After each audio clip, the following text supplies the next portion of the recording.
Mr. Clerk, please call the roll. Mr. Alcos, Ms. Amato, Ms. Bellotti, Mr. Chun, Ms. Cochran, Mr. Evslin, Mr. Garcia, Mr. Garrett, Mr. Gedeon, Ms. Grandinetti, Ms. Hartsfield, Mr. Hashem, Mr. Hussey, Ms. Ichiyama, Mr. Iligan, Ms. Iwamoto, Ms. Kahaloa, Ms. Capella, Ms. Keohokapuliloy, Mr. Kila, Not present. Ms. Kitagawa, Not present. Mr. Kong, Mr. Cush, Ms. Lachika, Mr. Lee, Ms. Lowen, Ms. Martin, Mr. Matayoshi, Ms. Matsumoto, Mr. Miyake, Ms. Morikawa, Mr. Muraoka,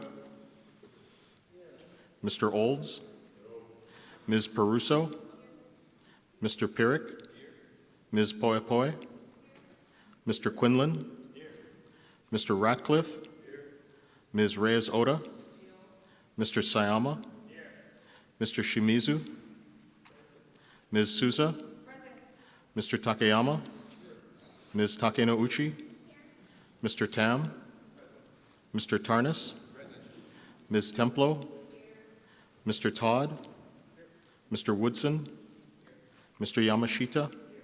Madam Speaker. Here. Madam Speaker, 49 members are present, 2 are not present.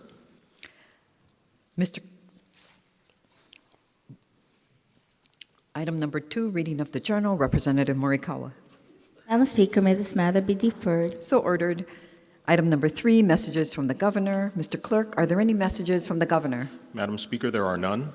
Item number 4, Senate communications. Mr. Clerk, are there any Senate communications? Yes, Madam Speaker, if you and the members will turn your attention to the addendum to today's order of the day. We are in receipt of a communication informing the House that the Senate has passed the noted House and Senate bills on final reading. We are in further receipt of a communication informing the House that the Senate has adopted the noted Senate concurrent resolution. We are also in receipt of a communication informing the House that the Senate has reconsidered action in disagreeing with the amendments proposed by the House and has moved to agree to the amendments to the noted Senate concurrent resolutions. Members, are there any introductions? Representative Cush. Thank you, Speaker. Today in the gallery, if you will please stand, we have the Hilo High water polo team, who are the Big Island Interscholastic Federation champions, and they are up here competing against statewide teams. They compete once each day up at Kamehameha schools, and I will enter their names into the journal, but I just wanted to say how proud I am of them.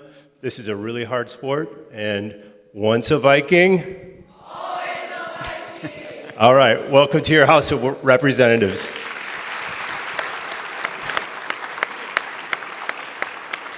Names will be entered into the journal. Representative Olds. Thank you, Madam Speaker. In the gallery this morning, I have my staff, Jeanette, Kat, and Grace. Very proud of you guys. Thank you so much for what you did for me this session, and hopefully I'll have you back on the next session. Welcome to your House of Representatives. Representative Lowen. Thank you, Madam Speaker. My staff is also in the gallery today. Please rise. We have June Shin and Jillian Shiba, and I think Will Lobendon, my office manager, is, if not here, somewhere on his way down. So please welcome them to their House of Representatives. Representative Kahaloa. Mahalo, Madam Speaker.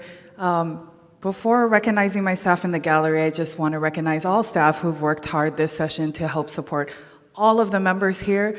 But I am fortunate today to have my staff in the gallery, so I'd like to recognize Nenea Spies, Cassandra Rios, and my office manager who's never down here, Claire Ronquillo. Thank you guys for all your hard work this session. Welcome to your House of Representatives.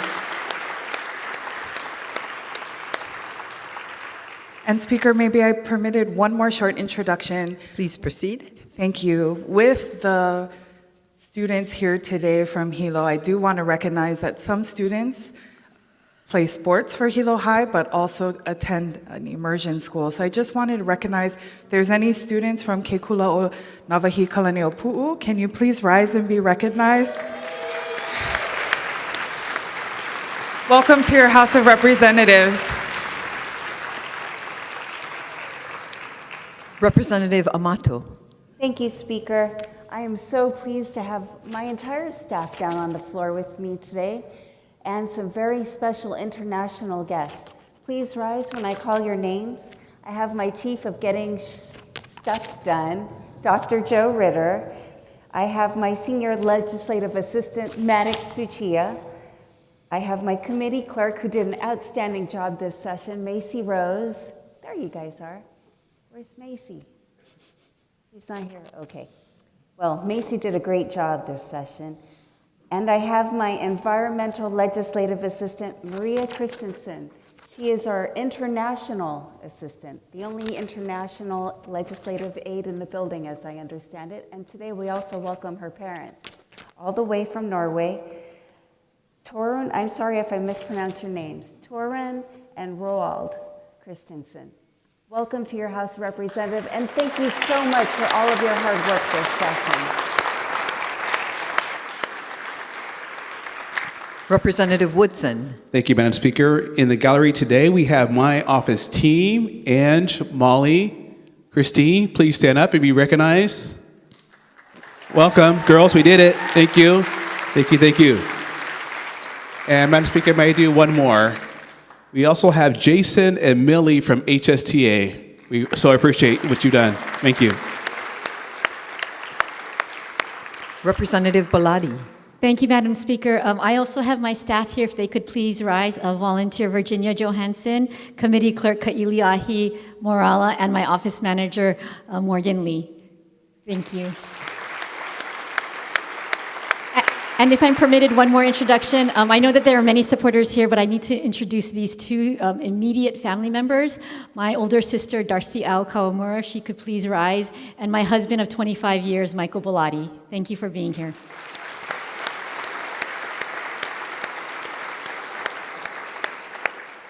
Representative Kong. Thank you, Madam Speaker.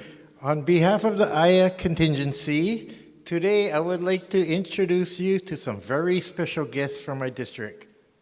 When I call out your name, could you please stand? Walter and Luana Kawaiaiha.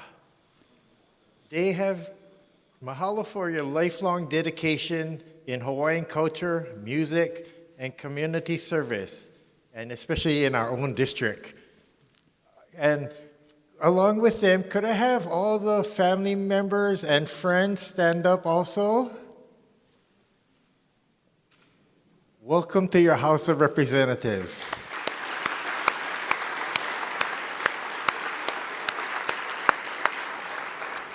Representative Templo. Thank you, Madam Speaker. Today I'm happy to introduce special guests from House District 30 and my Hanai Ohana here. Please stand when I call your name. First off, we all know her, Miss Angela Melody Young, and she's with Tim Rakens. And also I have my Hanai auntie from Washington, Ms. Percy Solana and Margarita Domingo. Please stand. And our office manager, Ed Thompson. Welcome to your House of Representatives. Thank you. Representative Shimizu. Thank you, Madam Speaker. I'd like to introduce a very, very special guest in the gallery. Two guests, actually. My lovely wife, Joy, same last name, Shimizu, who is the joy of my life, and a very good friend and constituent, Diane Roy. Please stand and be recognized. Welcome to your House of Representatives.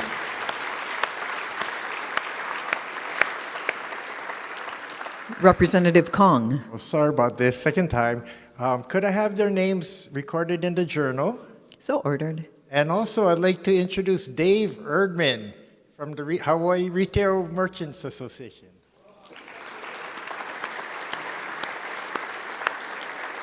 Representative Garcia. Thank you, Madam Speaker. I too have my staff in the audience today in the gallery.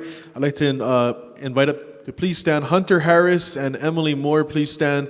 These are my two session staffers. Thank you for being here. And our Chief of Staff, John Avelu IV. Thank you for your service this session. Aloha. Representative Matsumoto. Thank you, Madam Speaker. I would like to introduce our House Minority Research staff. We have two of our staff here on the floor, Tom Kunz and Maya Sweeney, if you can please stand up. Also in the gallery, we have Racine Satele, Kaylee Filippo, Brittany Schwendeman, Rogelio Leal, Kyle Mina, and Pete Klaproth. Please, welcome to your House of Representatives. You've done such a good job this session.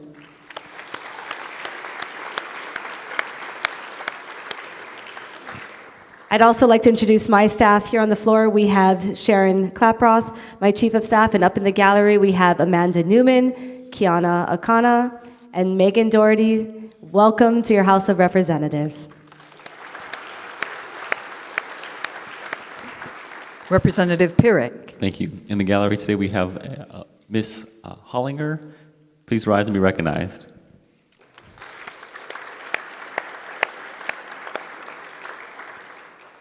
Representative Peruso. Thank you, Madam Speaker. In the gallery today, we have Yvonne Yoro, my office manager, if you could please rise to be recognized. Connor Bertzel, who's an intern with the Keiki Caucus, and Zaz Dalin, I think. There you go. Thank you so much for your service this session. I very much appreciate your work. Welcome to your House of Representatives.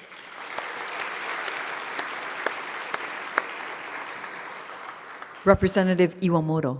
Thank you, Madam Speaker. I'd also like to recognize my office manager, Kate Ozawa, for her amazing work. Thank you so much. Welcome to your House of Representatives. And if you don't mind, Speaker, I have one more introduction. Miss Aria Juliet Castillo, who's with the Hawaii Alliance on Hawaii Alliance for Progressive Action. She's a good government advocate. Thank you so much. Please stand and be recognized, and welcome to your House of Representatives.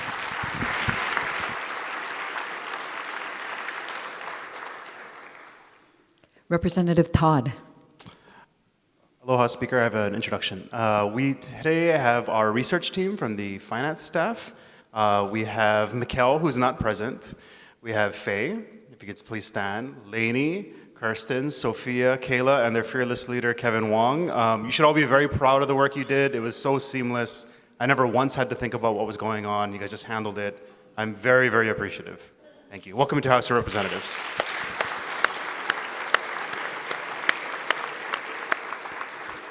Representative Capella.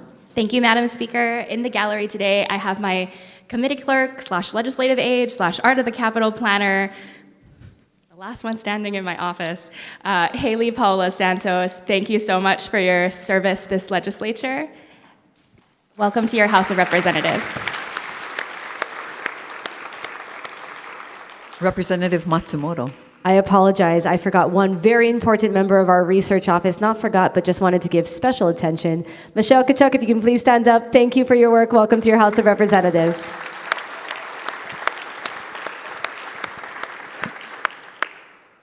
Representative Grandinetti. Thank you, Speaker. Also just wanted to recognize my team, Office Manager Aaron, Committee Clerk Ian, and Legislative Aide Kate. Saddest part of CNADA is losing our session staff. Love you guys. Thank you for your hard work.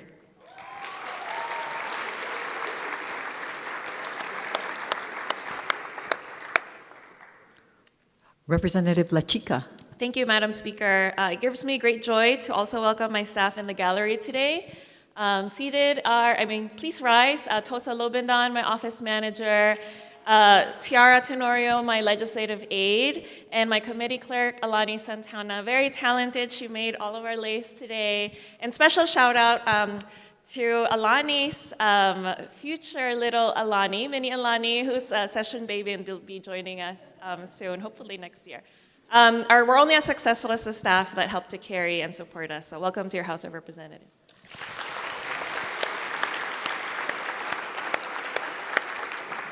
Representative Ilagan. Thank you, Madam Speaker. I also would like to introduce my staff. JB, if you could please rise. Chelsea, Charlie and Carrie, you did amazing this year. Thank you so much for your service for the great people of Puna and our state. Thank you.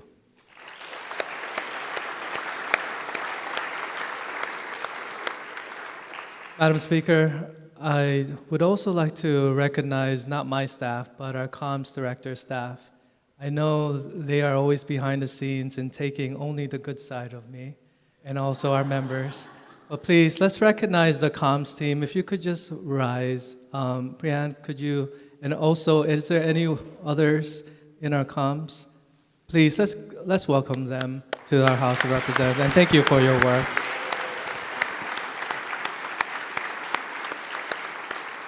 Representative Miyake. Thank you, Madam Speaker. I'll get on the bandwagon and I want to introduce my staff as well. So my amazing staff who helped me vice chair 2 committees this session, Office Manager Kathy, Leg Aide Kavika, and Committee Clerk Michael. Welcome to House of Representatives and thanks for all your help.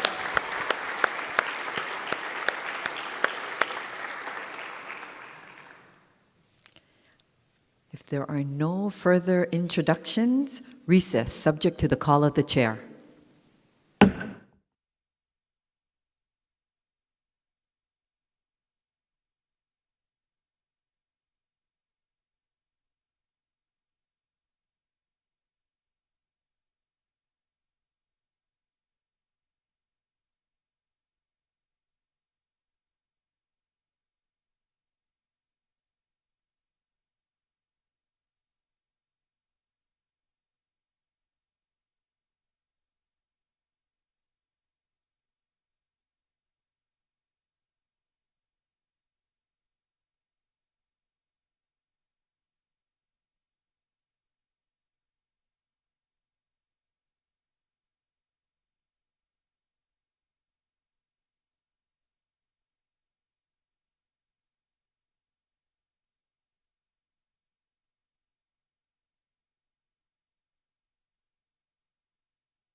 Will the House come to order?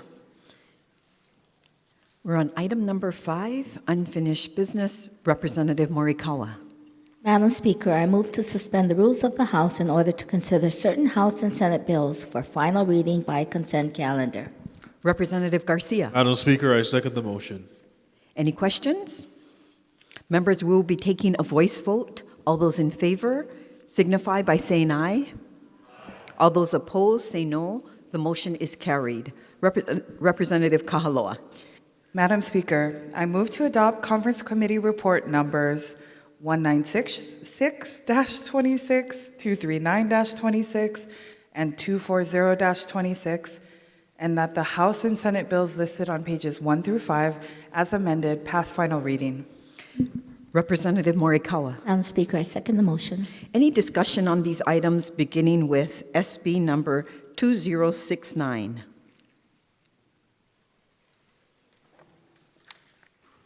Representative Cochran. Thank you, Speaker. I rise in opposition with brief comments, please. Please proceed. Thank you so much. SB 2069, Dwelling Unit Revolving Fund, DURF, D-U-R-F, Fund Pilot Program. Units are included in the program. $103,000 trying to use these funds to offset first-time home buyers. People can take unfair advantage of this. Where does it say that it goes to our people who are our workforce that we always talk about, the GAP group, the firemen, the teachers, the nurses? Where does it say that? Realtors offset the cost for people between 80 to 140 AMI. I'm even in this bracket. Interest-free loan, transit-oriented development zone. Interim report only states how much money you spent, but tells me nothing about accomplishing your mission to house workforce. And so for me, this is not, spelling out that it's really going to go to the people we all want to house: firefighters, teachers, healthcare, agricultural workers. So with that, it leaves me room for concern, and I'm in opposition. Thank you for the time. Moving on to the top of page 2, HB number 1334. HB number 1753. Speaker. Representative Templo. In support and request to insert remarks into the journal. So ordered. Thank you. SB 2169. On the top of page 3, HB number 1823, HD2, SD2, CD1, CD2, Representative Shimizu. Thank you, Speaker. I'm rising actually for SB 2169, if you can go back to that when time permits. That's fine. Why don't you go ahead? I rise in opposition. Please proceed. Thank you, Madam Speaker. Madam Speaker, this bill gives the Agribusiness Development Corporation, ADC, the power to acquire property through eminent domain condemnation. And I believe this is quite extreme authority to give any entity, let alone the ADC. Based on the State Auditor's 2021 report, there were some significant issues that were stated, including concerns with operations, land management, lack of meaningful plans, minimal board oversight, and some record keeping and financial records that were of some auditor concerns. So although I understand and appreciate that ADC has since taken steps to improve, I believe we should have some stronger safeguards clearly written into the law before we put these, before we allow this bill to pass, giving them this authority. So short of these protections already being put in place, I feel that it would be inappropriate to grant this level of authority. And by passing this bill, we as a legislature are giving up our duty and responsibility to protect our constituents. So based on these facts, I believe the proper thing is to defer this bill. Thank you, Madam Speaker. Representative Chun. Thank you, Madam Speaker. In support. Please proceed. Madam Speaker, the word condemnation and eminent domain is a scary word, or scary words, with good reason. Because people think that the government is going to go in and take their land. And so the original bill that was voted out of the House and Senate before Conference Committee gave them the power under Chapter 101 to do that, the ADC. What we did in the Conference Committee, and I want to give a shout out for the negotiations with the chair, the introducer of the bill, and also the chair of the Economic Development and Tourism Committee in the Senate, is that we narrowed this bill. So we're not even giving ADC the full power of condemnation. And I'd also like to point out that this is not a new power. This power has been on the books prior to statehood. And I'd also like to point out that while the Agribusiness Development Corporation, their sole power is to promote and develop land for agriculture, we also give this power to the Hawaii Housing and Finance Development Corporation in Section 516-23 and 201H-229. We also give this power to the Hawaii Public Housing Authority in Section 356D-15. We also give it to the School Facilities Authority in 302A-1703. We even give it to franchise corporations for ferry systems in Chapter 268, for corporations that do railway systems in Chapter 273, and we give it to departments, DOT under Section 264-63, and DLNR under Section 195-4 and 184-3. So what we're really giving is half the power of eminent domain that we're giving to all of these other departments and government entities. So for those reasons, I urge all members to support this measure. Mahalo. Representative Garcia. In opposition? Please proceed. Thank you, Madam Speaker. And I'd like to adopt the words of the representative of Honolulu as my own. So ordered. Representative Kila. Mahalo, Madam Speaker, in support. Please proceed. Thank you. May I adopt the words of the Ag Chair as if they were my own and insert them into the journal? So ordered. Thank you. Representative Souza. In support. Please proceed. And same request. So ordered. Thank you. Representative Cochran. Thank you. I rise in opposition, and because of the list, the laundry list from the agricultural chair, that is my main reason for my opposition. Thank you. So ordered. Representative Gideon. In opposition and asked to insert words into the journal. So ordered. Okay, moving on to the top of page 3. Excuse me, Speaker. In opposition, second time. Representative Shimizu. Thank you, Madam Speaker. I'd like to thank the Agriculture Chair for sharing a counter argument. I would still debate that just because something is already done doesn't necessarily make it okay to continue that practice, because there are some concerns. Thank you, Madam Speaker. Moving on to the top of page 3, HB number 1823, HD2, SD2, CD2. Representative Amato. Thank you, Madam Speaker. I rise in opposition. Please proceed. Great legislators have worked hard for decades to pass strong, smart environmental legislation. Since 1961, HRS 205 has been the bedrock of land use law in Hawaii. Doing away with basic SMA permitting that protects our shoreline and environment sets a dangerous, irreversible precedent. For 65 years, HRS 205A has authorized SMA zones to protect our shoreline, natural resources, and ensure public access to beaches. HB 1823 undermines these core environmental values.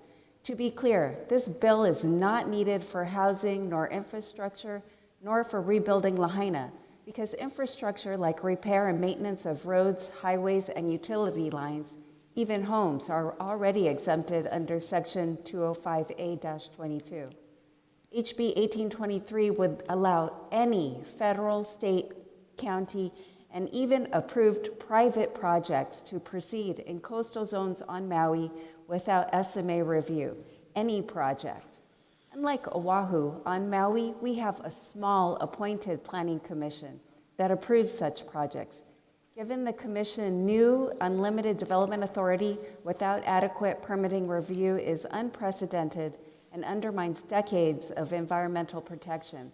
Let me be clear, a FONSI is not an SMA. This bill also puts hundreds of millions of dollars in federal coastal zone funding at risk. For the last 50 years, Hawaii has received often $2 to $3 million per year, and some years much more. In 2023, $8 million. In 2024, over $68 million. If we pass this bill, we will likely lose all future federal coastal zone management funding. It is fiscally irresponsible to risk hundreds of millions of dollars in future federal aid. There are other good reasons to vote no. Maui County has frequently been sued for ignoring state land use law. Recently, they lost the Second Circuit Court case under Judge Hammond, then appealed to the Intermediate Court of Appeals, and now have asked to have it elevated to the Hawaii Supreme Court. The appeal will be argued before the Supreme Court on June 18th. This bill is clearly about undermining the pending Supreme Court case. I hope we all hold judicial independence as a core governing value. Will we really pass a law to both undermine a recent court ruling and, worse, to bypass a pending Hawaii Supreme Court ruling before it is even made? I think the rule of law matters. We must let the courts do their work, not do an end run at the cost of our environment. This is not only about the county. The White House has virtually eliminated the EPA, the Clean Air and Clean Water Acts, and more. We cannot, in good conscience, pass state laws ceding our state authority and just let the federal government do whatever it wishes without question. Not now, not ever. Here is some perspective on county attitude on permitting. Maui County Department of Management asked for my support, so I asked the Maui Department of Public Works Director Jordan Molina exactly why the county needed to bypass the SMA protection process. I asked, what is the problem getting a permit? Neither department would even reply. For a shocking perspective, Director Molina recently described the massive flooding as a nuisance at this point. That dismissive attitude was stunning and insulting to everyone who lost their homes across Hawaii and pervades the Maui County permitting process as well. The governor told me we will have to pay $250 million of the $1 billion in Kona flood damages. That is more than a nuisance. Those are our tax dollars. Those are our community members who lost their homes. If economics, budget, or tourism is your concern, remember that our environment is our economy. Tourism contributes a direct 22% of our economy and indirectly much more. We must not kill the goose that laid the golden egg and certainly not kill the endangered nene. Let's be clear, your island is at stake too. Given the sad state of federal environmental protection, we must all be concerned about the slippery slope of undermining HRS 205 and future environmental impacts. It is the future of Maui today, but is your island next? We need to stop this now. Article 11, Section 1 of the Hawaii State Constitution and the oath of office we all took to support requires us to conserve and protect the state's natural beauty and natural resources. There is no good reason why Maui County should be exempt from following the long established... Representative Hussey. Madam Speaker, I yield my time. Thank you. There is no good reason why Maui County should be exempt from following the long-established SMA process, and I just gave you 10 good reasons why this bill should die here today. Madam Speaker, I urge a no vote or request support of a recommit of HB 1823, a potentially disastrous environmental bill which will ultimately hurt our economy and damage our fragile, beautiful environment and way of life. Do not open Pandora's box of unrestricted development without environmental review. Representative Cochran. Thank you, Speaker. I rise in opposition with brief comments, please. Please proceed. Coastal Zone Management, CZM. This bill redefines development for counties with a population between 150,000 and 200,000, which applies to Maui County. And it appears harmless and may have been intended to expedite the rebuilding of places like Lahaina, but it would create massive loopholes that would dismantle safeguards in all of Maui County. If passed, a long list of coastal activities in special management areas, the SMAs, would no longer require review or allow public input. Development needs to happen in a smart, culturally sensitive, and environmentally sound way. Historically on Maui, in order to get due diligence and the public's voice heard, people have had to file lawsuits with current laws in place to challenge the Maui Planning Commission that has tended to favor FONZI's finding of no significant impacts, disregarding the impacts to our environment and culture. This bill would fast-track a process that would leave both the public and the Maui Planning Commission out of the process. Additionally, this bill is contradictory to other bills that have moved through the legislature right now, like the Marine Deposit Bill. And as stated by the previous speaker, this is a slippery slope and will set precedents for the rest of the state. I question why this is pinpointing just Maui County. And the two speakers are from the island, are standing in opposition. So I'm hoping that everyone here will take heed to our voices that represent Maui County as a whole. And with that, that's my explanation for my opposition. Mahalo.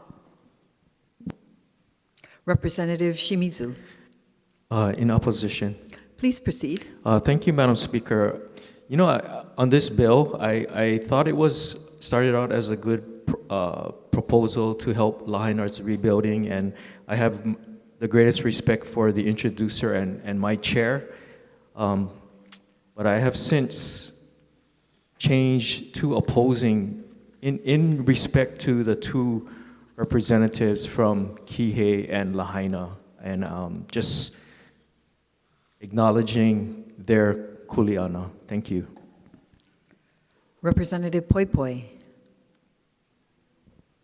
Thank you, Speaker. In opposition. Please proceed. I'm extremely disappointed that the County of Maui chose to pursue this route rather than working with our communities to resolve these concerns collaboratively. And I want to be clear that it is a choice. This measure significantly weakens Hawaii's coastal zone management framework by broadly expanding exclusions from the special management area, or the SMA. It is framed as streamlining infrastructure, but the real effect will be reducing oversight in some of our most vulnerable and environmentally sensitive areas. The special management area is special for a reason. These areas are identified as posing heightened environmental, coastal, and public safety risks, oftentimes in areas known to have significant flooding. SMA review exists to ensure hazards are identified and minimized, environmental impacts are mitigated, and that development proceeds in a safer, more thoughtful, resilient way that keeps our communities safe. It's also one of the few public processes requiring agencies to come before communities in an open forum to receive feedback before moving forward. This public process is particularly critical to receiving input related to determining impacts to constitutionally protected traditional and customary Native Hawaiian practices. The county should not be using the legislature to get around talking to their communities and to avoid meaningful public accountability. Recent flooding events across the state have shown us exactly what happens when development, drainage, hazard planning are not carefully scrutinized. Communities have experienced failing roads, damaged or destroyed homes, massive runoff into the ocean, and collapsing infrastructure. These disasters, though, do not justify weakening oversight. They demonstrate why oversight is necessary and why thoughtful planning is necessary and why including community into those decisions is necessary. In the aftermath of disasters, there's understandable urgency to quickly rebuild, but urgency cannot become the justification for bypassing the safeguards designed to protect the community. These increased frequencies of storms and disasters puts us in a place where we have the opportunity to make choices to do things differently than we did in the past. And To me, this bill is just bad planning. And I see also the possibility that it could further hold up development even longer than the time to get a permit because lawsuits will likely result. And for these reasons, I strongly oppose this measure. Thank you. Representative Hashem. Speaker, I stand in support.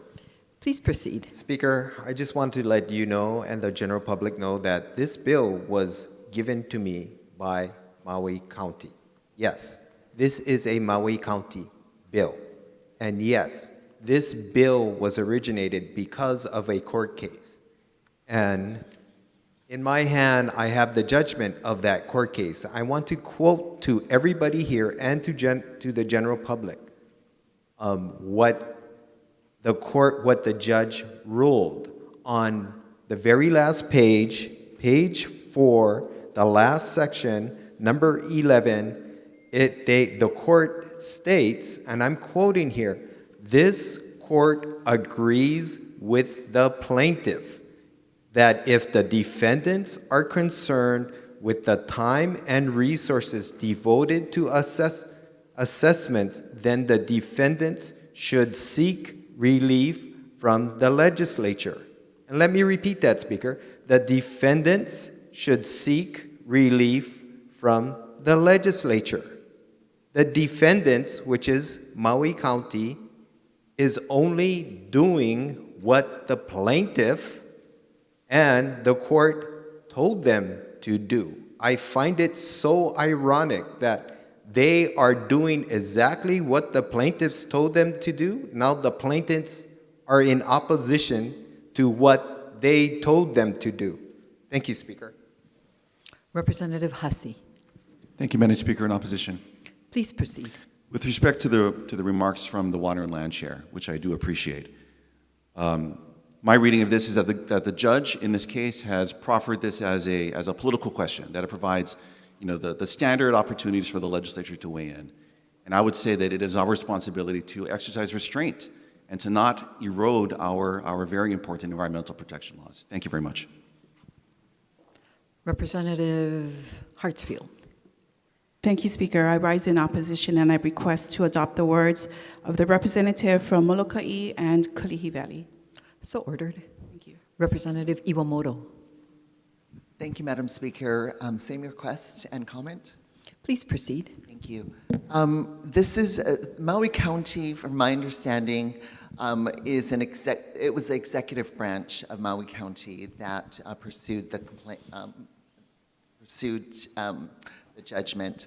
However, we as a legislative branch, there's presumptively a checks and balances. It's not as if we should just take the executive branch's requests from a county and just automatically pursue that end result.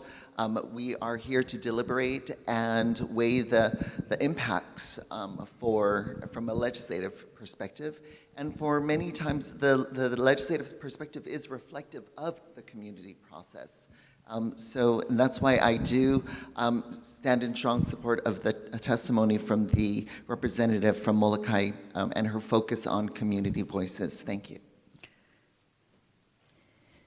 Representative Cochran for the second time. Yes, thank you, Speaker. I rise still in opposition. Please proceed. Thank you so much. And I want to reiterate some words I believe was spoken already by the representative from South Maui. It addressed that, tells about how Maui County has already sued for trying to do less, has already been sued for trying to do less with this SMA bypass for sidewalks on Maui, and they lost in court because they did not have the authority to define development under the law as HB 1823 proposes. Maui County lost in the Second Circuit Court under Judge Kirsten Hammond when appealed that decision in an intermediate court of appeals, then asked to have it elevated to the Hawaii Supreme Court. This case is scheduled to be argued before Hawaii Supreme Court on June 18th, which has not even occurred. And here we are trying to undermine and interfere. We will pass a law to undermine recent court rulings and to bypass a Hawaii Supreme Court ruling before it's even made. This is not judicial independence. And, we've set other examples similar to this example I'm stating with the audit, with the brown bag thing. And so I'm just, why are we handpicking this one to push forward and to support? I continue to rise in very strong opposition. Thank you. Okay. If there are no other comments, let's move on to SB number 3125, SD1, HD1, CD2. Representative Todd. Madam Speaker, in support. Please proceed. Thank you. Heading into this session, we were presented with a very large and complex budget problem. Due to a combination of revised forecasts, declining consumer confidence, and federal changes to SNAP and Medicaid, the financial outlook for our state government was pretty rough. Solving a $1 billion plus shortfall is not possible without finding some shared sacrifice, and cannot be done in a way that completely avoids pain. Through the bill before us, SB 3125, we have found a way forward that stabilizes our state budget, allows us to maintain and even expand our social safety net, all while actually giving a larger tax cut to our middle class than what was promised a couple years ago when we passed Act 46. Through preserving these tax cuts for our residents, local families will save thousands of dollars every year, and Hawaii will be cemented as having one of the lowest income tax burdens of any state for working class families. To fix the puka in our budget, the revenue preserved and generated by this bill is about evenly split between some restructuring of existing high-income tax brackets, with a 2% marginal tax rate increase for our top 0.36% of earners, and the sunsetting of a few very popular and important tax credits. While tweaking Act 46, I believe this bill honors the intent to dramatically reduce income taxes for local residents and give substantial relief to our middle class. Should our budgetary outlook improve, I look forward to finding a way forward to restructure or preserve some of these credits if we all make the determination that it's in our state's best interest. In the meantime, I will do my best to work with the administration and Senate to clear up any issues that arise this interim. Our intent in sunsetting these credits, particularly the credit for solar energy, is to stabilize our budget, but do so in a way that does not have direct impact on projects that are already financed and underway. Should we need future legislation to clarify this intent, we will be ready. Thank you for your patience and for your support. Thank you. Representative Lowen. Thank you, Madam Speaker, with reservations. Please proceed. And I just want to say I really didn't want to be here again, but at least I'm consistent.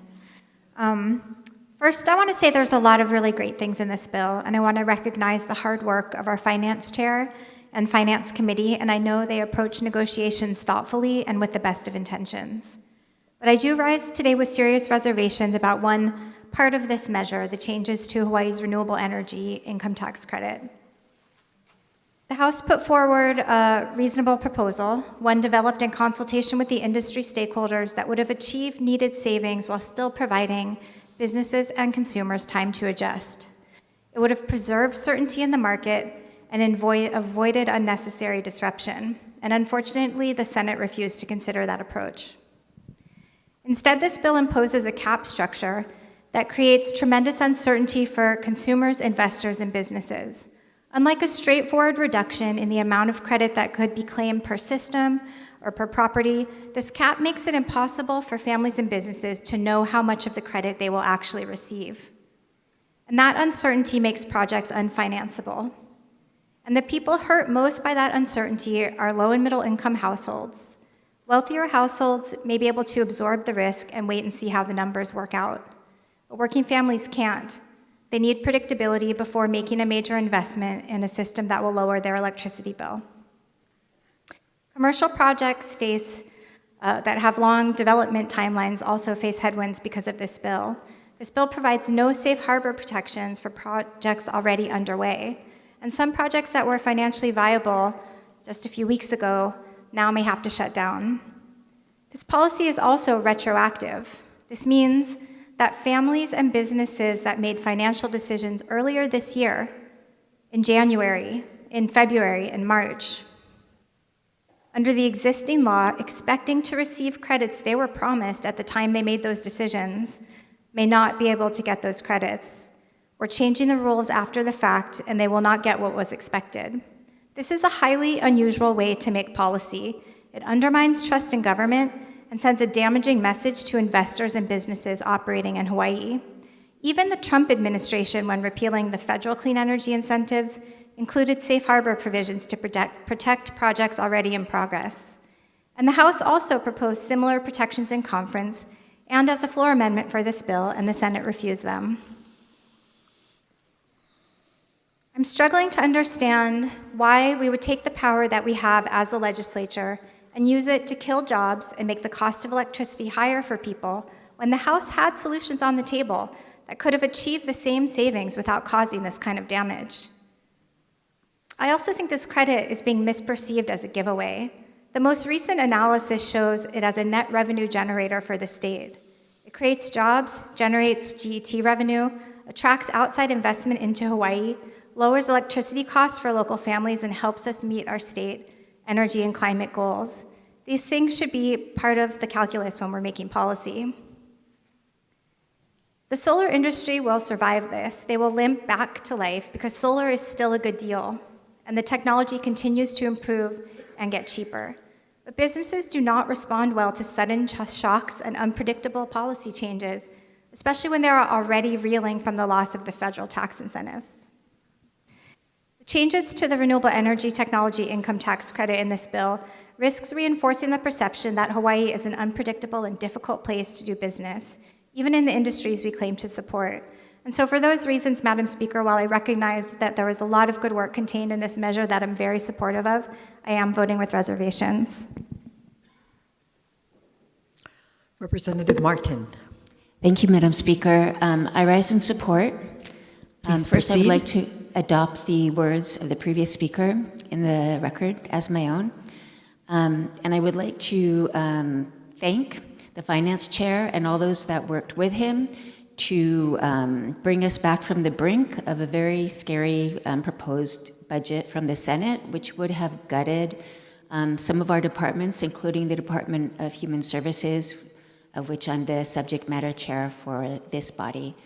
And so I do appreciate that. They are whole, they are able to continue to provide their services despite deep federal cuts.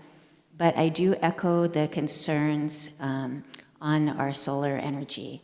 And I would just like to say that if we are no longer committed to providing that carrot or incentive to stimulate this industry, which is important as, provides good jobs, lowers electricity bills, and also moves us towards our carbon neutral goals, which we are not on track to achieve. If we are not committed to that, then we have to think about other policy tools, such as mandates, which this body has never had the will to do. So if we're going to take away one tool, then we have to seriously consider other tools. Thank you, Madam Speaker. Representative Iwamoto. Thank you, Madam Speaker. I rise in support with reservations. Please proceed. Thank you. And I ask that the words from the representatives from Waimanalo and from Kailua Kona be entered into the journal as if they were my own. So ordered. And I'd just like to, echo at least one of the points that the representative from Kailua Kona mentioned, which was alternative revenue streams, such as obviously many people are disappointed with the fact that the conveyance tax bill did not make it through, but that could have been something that would have raised revenue, and then we could have preserved our the tax credits that would have helped protect our environment. Thank you. Representative Peruso. In strong support for this measure with reservations about the provisions regarding the solar tax credit. With reservations? Yes, and I'd like to adopt the words of the Chair of Energy and Environmental Protection as my own. So ordered. Thank you. Representative Amato. Thank you. With reservations, and I would like to please adopt the words of our E chair. So ordered. Representative Muraoka. With reservations. So ordered. Representative Garcia. With reservations, brief comment. Please proceed. Thank you, Madam Speaker. I was going to vote no on the bill, and I did previously because it was the House version as it was gutted in the Finance Committee. I have to say, from the get-go of this bill, when the governor sent down his version of his plan in House Bill 2236, we've come a long way from there. What was sent down was an embarrassment and an insult, and as I said before, a slap in the face. And I still view the House version that way, and I'm glad that what we have before us today for final reading preserves the 2024 income tax cuts. However, I do have to note some reservations, and that is we are now establishing a new tax bracket. Hawaii is one of the highest states in the whole country with the highest amount of tax brackets. So we're adding a new tax bracket to that. And we're also increasing taxes for the top 0.36%, I think it was. So I can tell you, they're probably not in my district. But I have to say, I am very happy overall that we've preserved the promises made 2 years ago. And not only preserved them, but gone even deeper for the lower and middle income families. So for those reasons, in support with reservations. Representative Matsumoto. In support. Please proceed. I just want to start with saying I made a promise to myself in the very beginning when I first got elected that I will never vote reservations on a final vote, that it'll be either yes or no at that point because it's going to go into law. And I had to take a long look at this bill. There's a lot of moving pieces, there was a lot of discussion, there was a lot of changes over this session. But overall, I am deciding to vote in support because I think we've come a long way from the original bill. We preserved the majority of the tax cuts and even improved most of them. Now, I do have some concerns, but I recognize that we are in difficult times right now here in our state, and we had to do a lot. But I want to point out, I think this is the opportunity for government to really tighten our belts, and I think we could have done a little bit more. Now, again, a lot of work was put in, but if we look at other states in the country, like New Hampshire or Maine, who are about the same size in population to us, our budget is 25% higher, typically every year, than those states.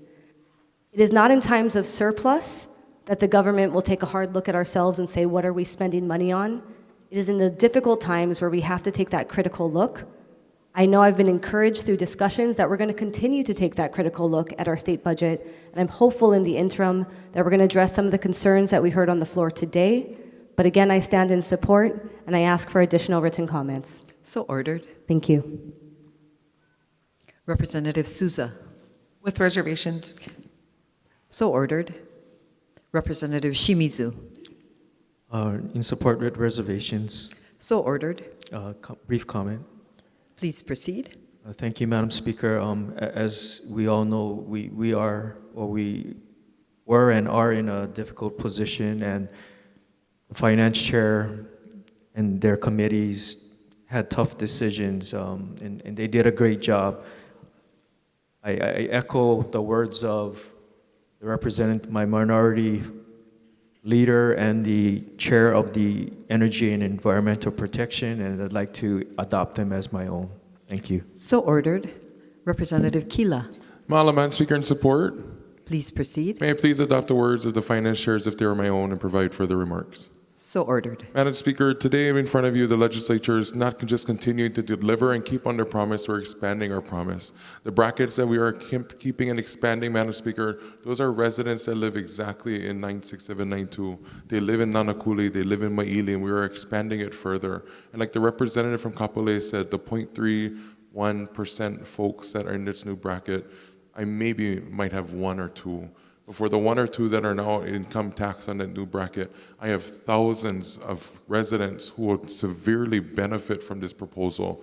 And I know there are concerns about the solar tax credit, but I have said it before, in order to go green, you gotta have green. We are putting green in our constituents' pockets so that they can think about adopting these proposals and going green. So I really want to applaud both chambers for stepping up to see this forward and continue to deliver on our promise to make Hawaii a better place for all. And further comments to the journal, please. So ordered. Representative Grandinetti, In support. please proceed. And I'd just like to add the words of both the FIN chair and the chair of Energy and Environmental Protection into the journal as if they were my own, and thank them both for their hard work during extremely difficult times. So ordered. Representative Poi Poi, In support and same request. so ordered. Representative Capella, In support, same request. so ordered. Representative Olds, In support, same request. so ordered. Representative Ke'ohokapuliloi, In support, same request. so ordered. Representative Yamashita, Thank you very much, Madam Speaker. I rise in support, and I will be voting straight up, but I do have concerns with this, and may I enter comments into the journal? so ordered. Thank you. Representative Gideon, In opposition and request to insert comments into the journal. so ordered.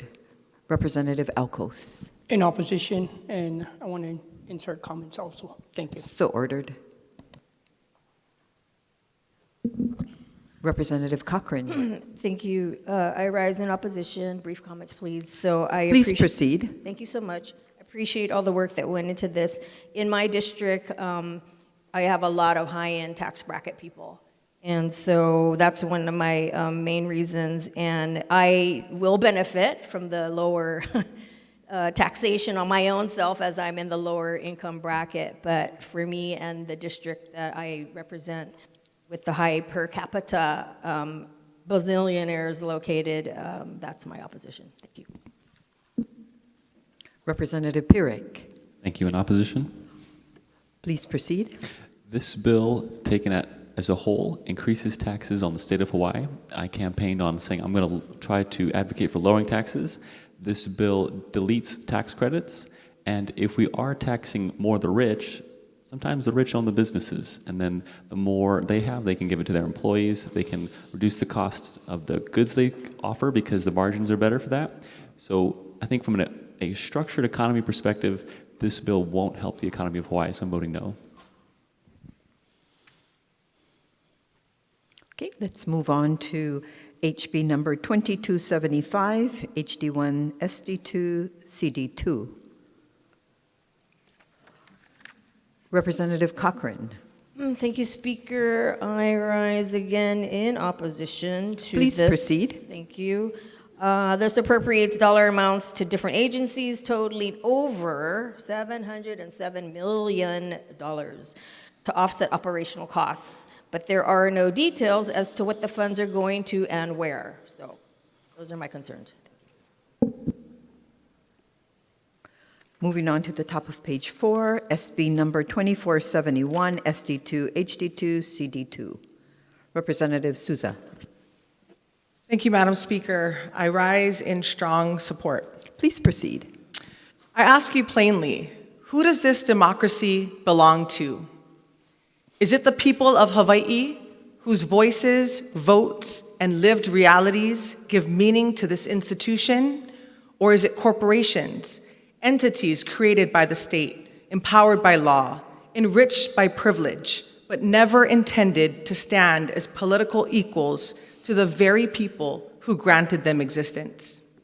Today, we answer that question. Not quietly, not cautiously, but decisively. This is not just another bill before us.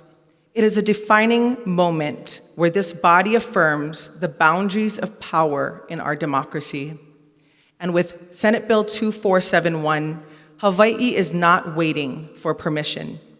Not following the lead of others, we are leading. We are making history by restoring a fundamental truth.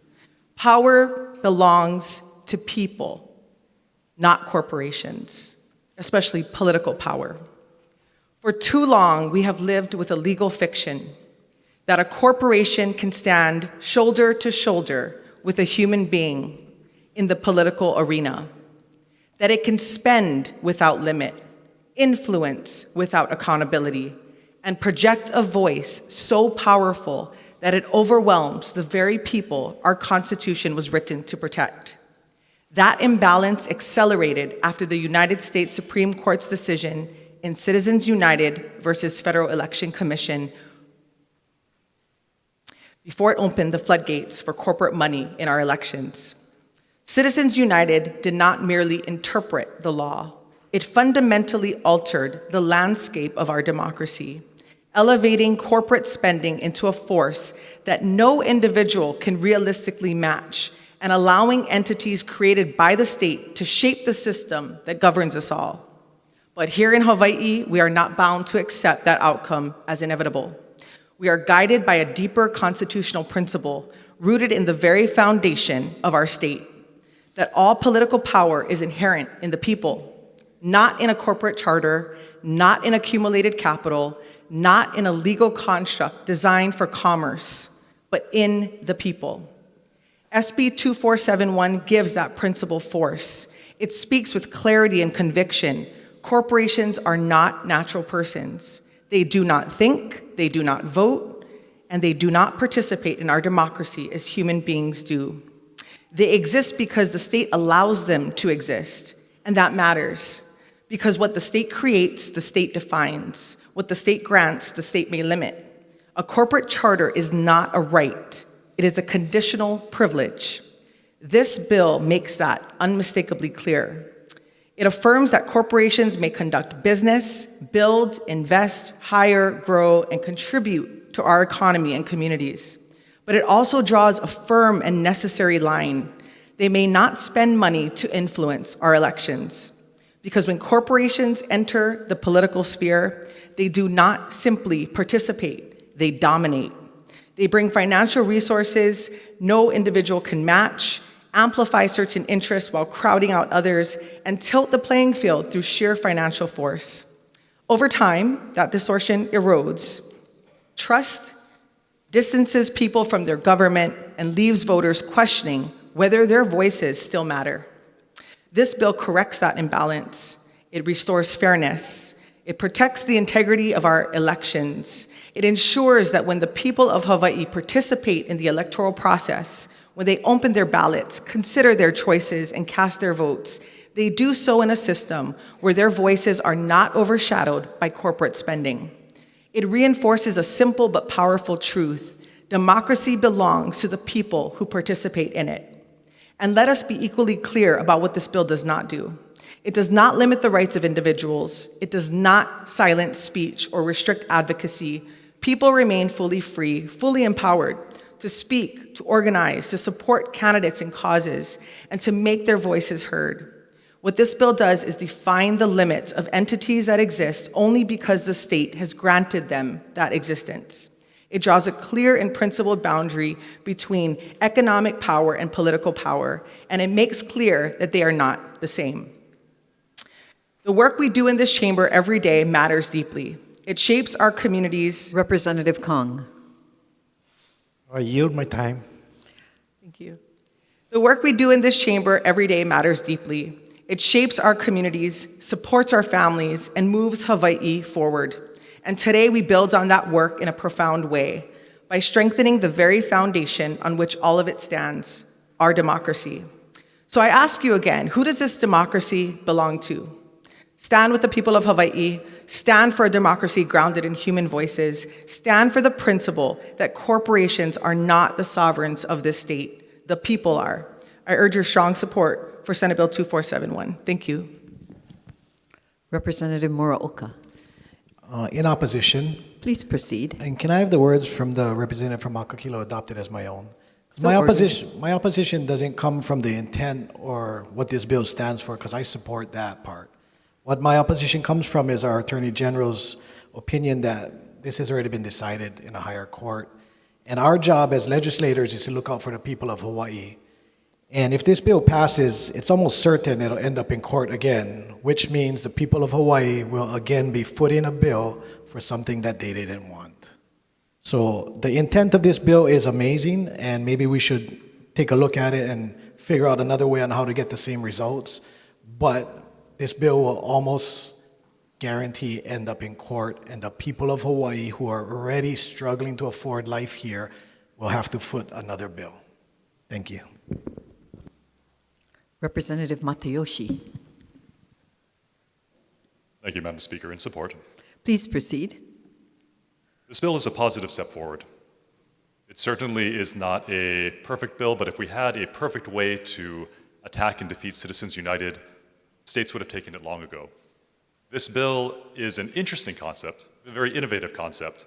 The concept is that under Article 1, Section 21 of our Hawaii Constitution, corporations, unions, nonprofits, entities created by the state are not given inherent powers. They are given powers by us, the state of Hawaii. And as the state of Hawaii, we can also remove those powers should we so choose. And the power that this bill is seeking to remove is the power for these entities to spend money for political election activity. You know, it's an interesting bill, it's an interesting concept. My fear is that this bill is going to work a little too well in this sense, that we are going to be able to remove the power of our own Hawaii entities to engage in election activity. But the provision here that really ties it all together is the provision that if other entities in other states, a Delaware corporation, a Texas corporation, a California nonprofit, comes to Hawaii and engages in election activities, that they will also be bound by the same restrictions that our entities are bound by. And if that is ruled constitutional by the courts, we're golden. That's going to be a huge step forward in restricting corporate money to influence our election, influence our politics. My fear was that if that provision is struck down and we bind our Hawaii entities while not binding mainland political activity coming in, we will effectively be silencing Hawaii voices and only allowing mainland voices in our politics, only allowing mainland money to flow into Hawaii to influence election activity. And that is the situation that the House stood very strongly against. And in conference, the House put in a fail-safe to trigger that if this situation were to occur, if we are binding the hands of our own entities and allowing mainland money to come in to influence Hawaii politics, that this bill will unbind, the fail-safe will trigger, and it will unbind the hands of our own entities and give them voices back. Now, this bill is not without its risks. I want to be very clear about that. And as the previous speaker mentioned, it is inviting a lawsuit. But that's the point of this. The point of Citizens United was inviting a lawsuit. When Citizens United brought this case all the way up to the Supreme Court of the United States, they were actually overturning the law of the land at the time, which was Austin versus the Michigan Chamber of Commerce. That was the law of the land before Citizens United. So if the states are not brave enough to challenge Citizens United and other court rulings at the highest court in the land, those rulings will stand forever. We need states to step forward in order to challenge these rulings. We need to be brave enough to take these court cases all the way up to the top in order to change our democracy. And that is exactly what Hawaii is doing by passing this bill and by standing up against Citizens United in this case.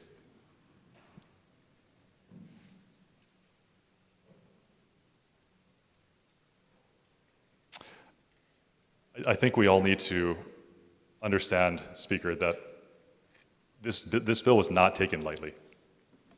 There was a lot of time, there was a lot of thought, there was a lot of experts being consulted. So thank you to Avi and Mark and Claire for their help. We spent an inordinate amount of time trying to pass this bill in a responsible way, in a way that would ensure that Hawaii interests were not harmed at the expense of mainland interests coming in to spend money here.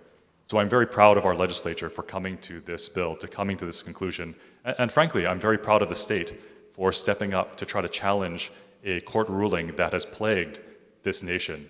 Honestly, a court ruling that is hated by the left, the right, the center, everybody.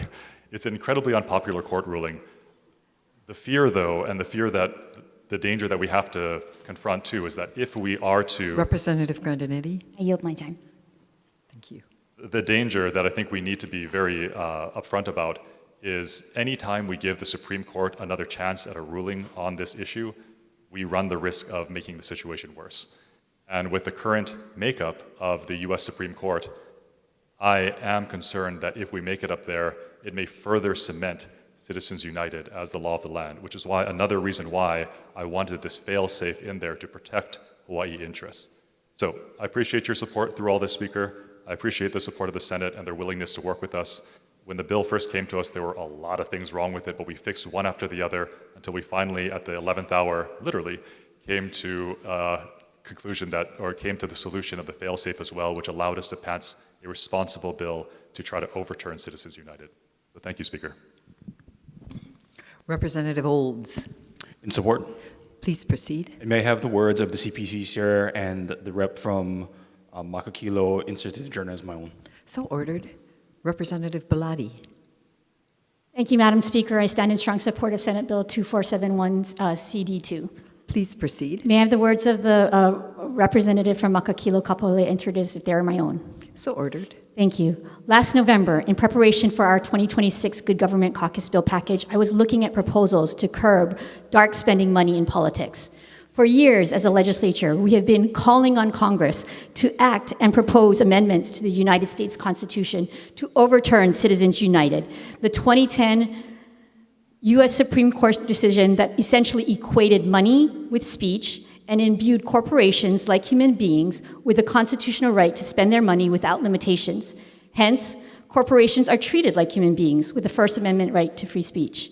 This disastrous decision has corrupted our political system and effectively drowned out the voices of everyday people and amplified the concerns and special interests of corporations with deep pockets to influence our elections and policymaking at every level, from Congress to state capitals, to city councils, and even into executive boards and commissions to the appointments made by those elected as governors and mayors. In 2016, Hawaii lawmakers even floated a proposal to support a limited national constitutional convention to take up the problem of Citizens United. This last proposal was heard, but never made it out of our legislative committee of our state legislature, of any legislative committee of our state legislature, for good reason. So fast forward to November 2025, and here we come across Robert Reich's short article entitled, "How to Get Rid of Citizens United. We can do away with it without a new Supreme Court, nor do we need a constitutional amendment. There's a simpler way." That simpler way is the Montana Plan, a statutory initiative being forged by grassroots leaders like Liana Kessing at the Transparent Election Initiative. According to the Montana Plan, Montana residents will vote this fall for a law much like Senate Bill 2471 before us, if they are able to collect enough signatures. This law, this plan, would reset corporate powers, just as Senate Bill 2471 does, in Montana, and limit corporations' powers to spend money in elections, all but neutralizing the toxic effect of Citizens United. I was excited about this prospect and how we are and could be part of a larger national movement among states. If we pass this bill and it is enacted, we will be a leader among those states, the little state that could. I have kept an eye on the Big Sky States proposal, even as we in the Good Government Caucus kept working to introduce a bill this past January. Through Good Government Caucus meetings, I and the Senate Judiciary Chair began discussing the so-called Montana Plan with colleagues and committee stakeholders, community stakeholders such as the League of Women Voters, Common Cause Hawaii, Hawaii Alliance for Progressive Action. At our pre-session Good Government Caucus press conference, I and co-convener of the Good Government Caucus announced our intention to introduce the Montana Plan bill.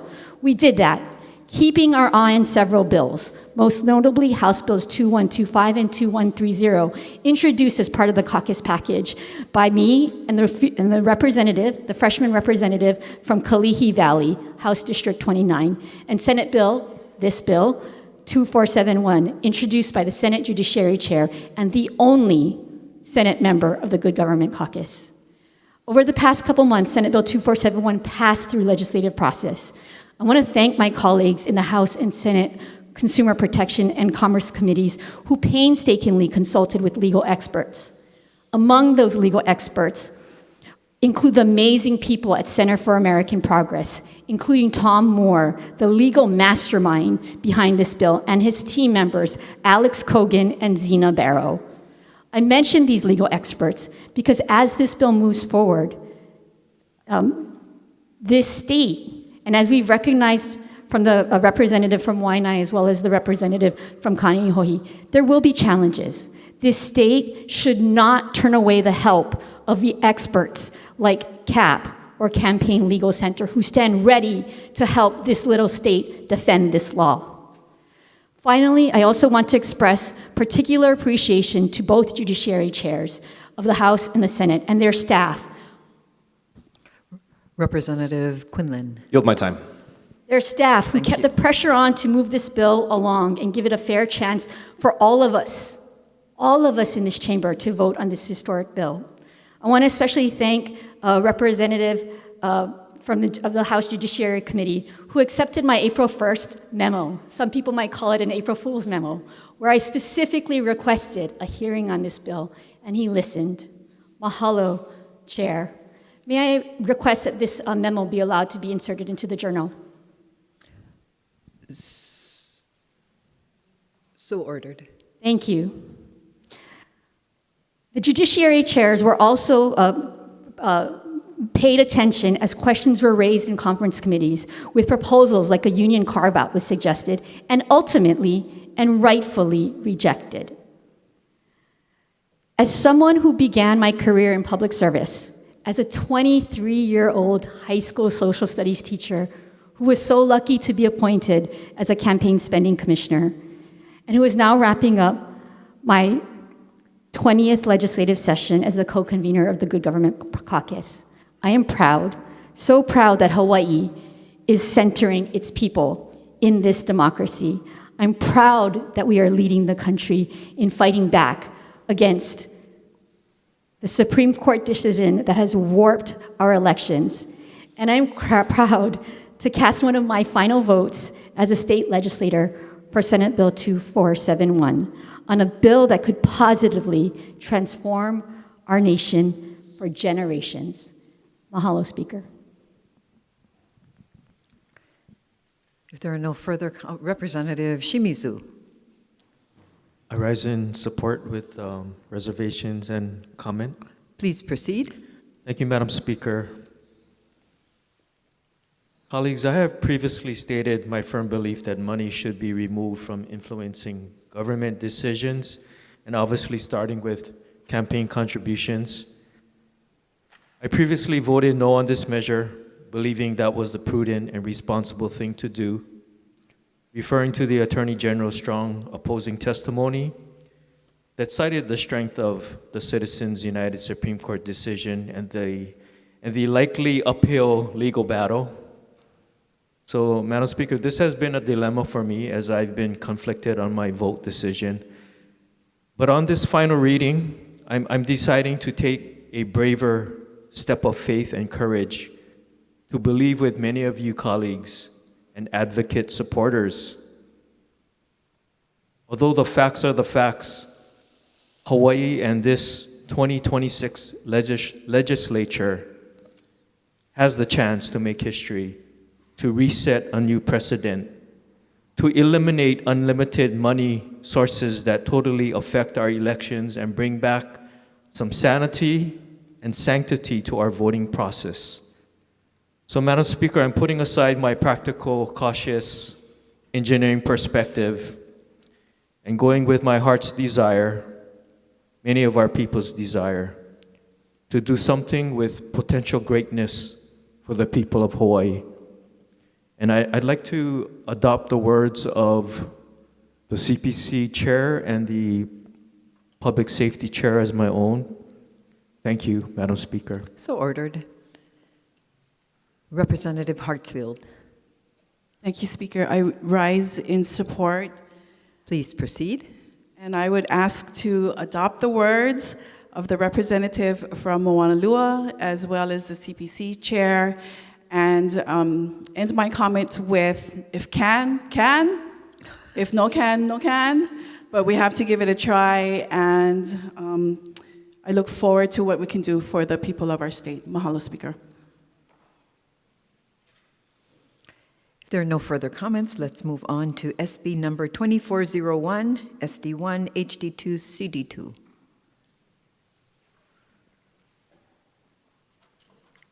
HB 306, HD2, SD1, CD1, Representative Kahaloa. Madam Speaker, I move to recommit Conference Committee Report number 196-26 and that the attached proposed conference draft to Conference Committee. Representative Morikawa. Madam Speaker, I second the motion. Any discussion? Members, we will be taking a voice vote. All those in favor say aye. All those opposed say no. The motion is carried. Representative Morikawa for the vote. Oh, I'm sorry.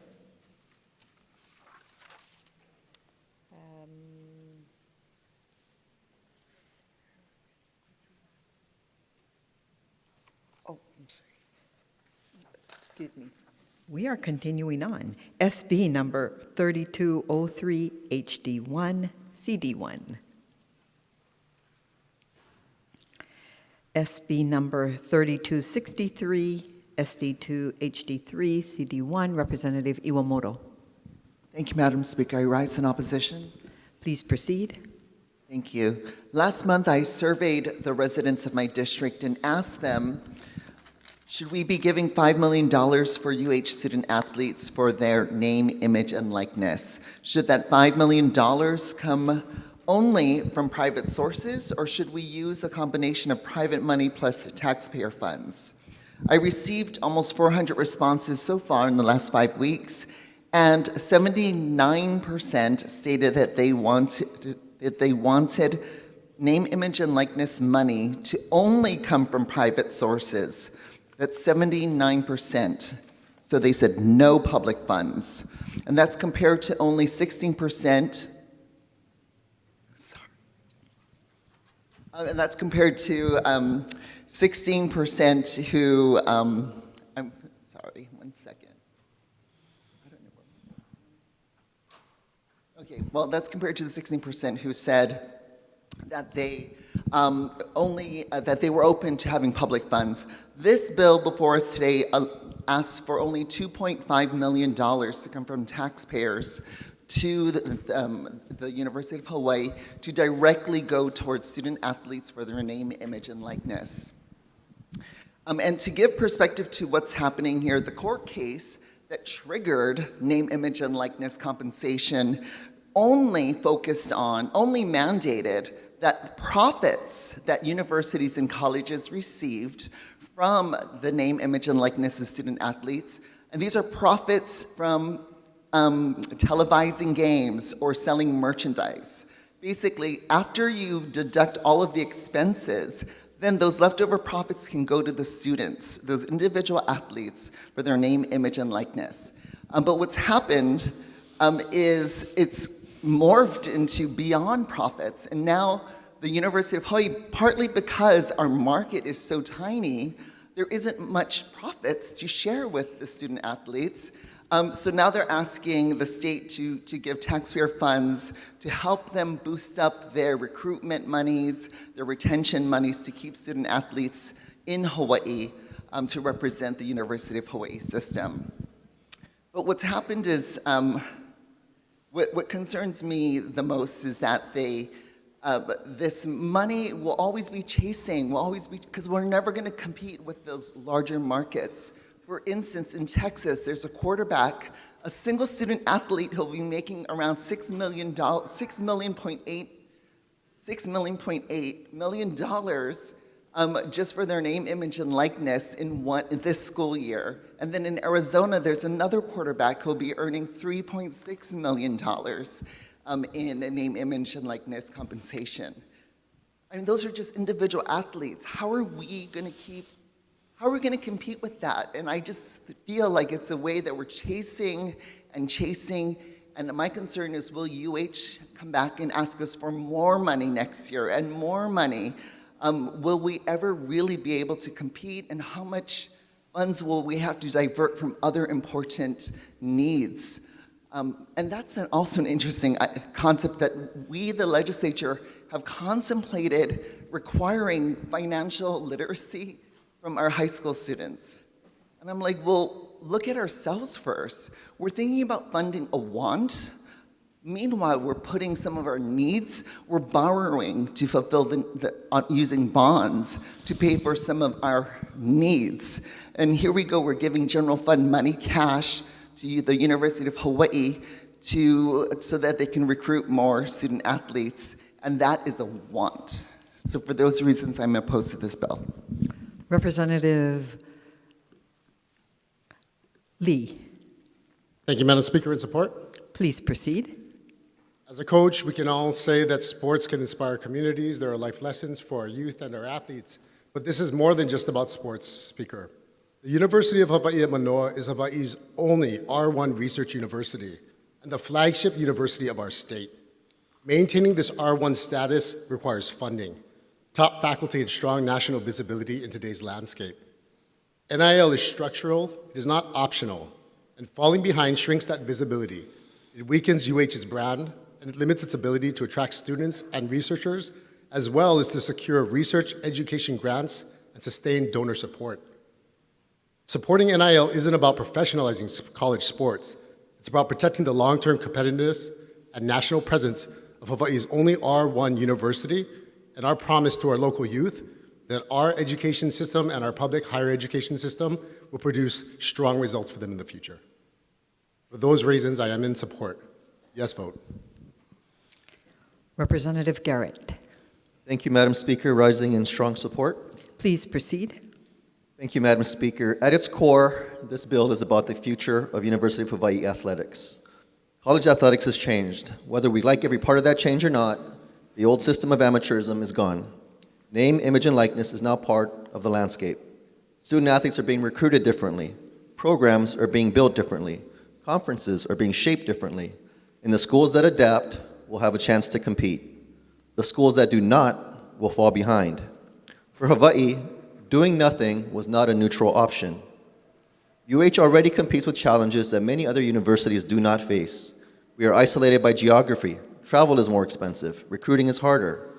Our athletics program carries the pride of an entire state, but it has to compete in a national marketplace that is moving faster every year. And in this new landscape, standing still does not preserve tradition. Standing still means falling behind. If we want UH to remain competitive as it enters the Mountain West Conference, if we want our student athletes to have the same opportunities as their peers across the country, and if we want Hawaii to continue showing up on the national stage, then we have to give the university the tools to compete. That is what this bill does. It provides immediate support so UH can respond to the NIL landscape now. It establishes an endowment fund so we are not only thinking about this year or next year, but building a long-term foundation for the future. And it creates a governance framework so NIL does not become a free-for-all. It protects student athletes. It protects the university. It provides transparency and accountability when public resources are involved. This bill affirms that student athletes may earn compensation for NIL activities. It requires UH to adopt policies governing NIL, agreements, disclosures, education, agent interactions, and Title IX compliance. It also establishes reporting requirements so the legislature and the public can understand how this system is being administered. That matters, because we are not just funding a program, we are laying a foundation. We are saying that if NIL is going to be a part of college athletics, then Hawaii is going to do it with rules, transparency, and accountability. Madam Speaker, this bill is not perfect. Very few conference drafts are, but it is a real compromise. The House believed UH needed resources now. The Senate wanted a long-term endowment model. This final product does both. It provides immediate funding, establishes a long-term endowment fund, and puts guardrails in place to protect student athletes and the university. The bill establishes an NIL endowment fund and includes both a transfer from the UH Tuition and Fees Special Fund and the general fund appropriation into that endowment. Madam Speaker, that balance matters. Immediate support matters because UH is competing right now. Recruiting is happening right now. Student athletes are making decisions right now. Other programs are moving right now. And we cannot tell UH to compete in today's market with yesterday's tools. At the same time, the endowment matters because we should not build a system that only solves the immediate problem and ignores the future. This bill begins the work of creating a sustainable source of support that can grow over time. So this measure is not just about this season. It is about the next decade of UH athletics. It is about whether we are willing to position the university to compete, recruit, retain, and build in this NIL era. Madam Speaker, I know there are people who are uncomfortable with what college athletics has become. I understand that. I share some of those concerns. The system has become more transactional. Student athletes have more options. Programs have more pressure.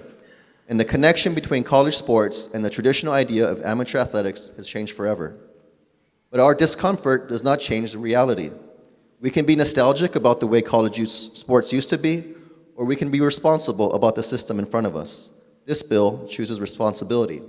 It says UH athletics matters. It says our student athletes matter. And it says Hawaii will not sit on the sidelines while the rest of the country moves forward. And Madam Speaker, this is not just about wins and losses.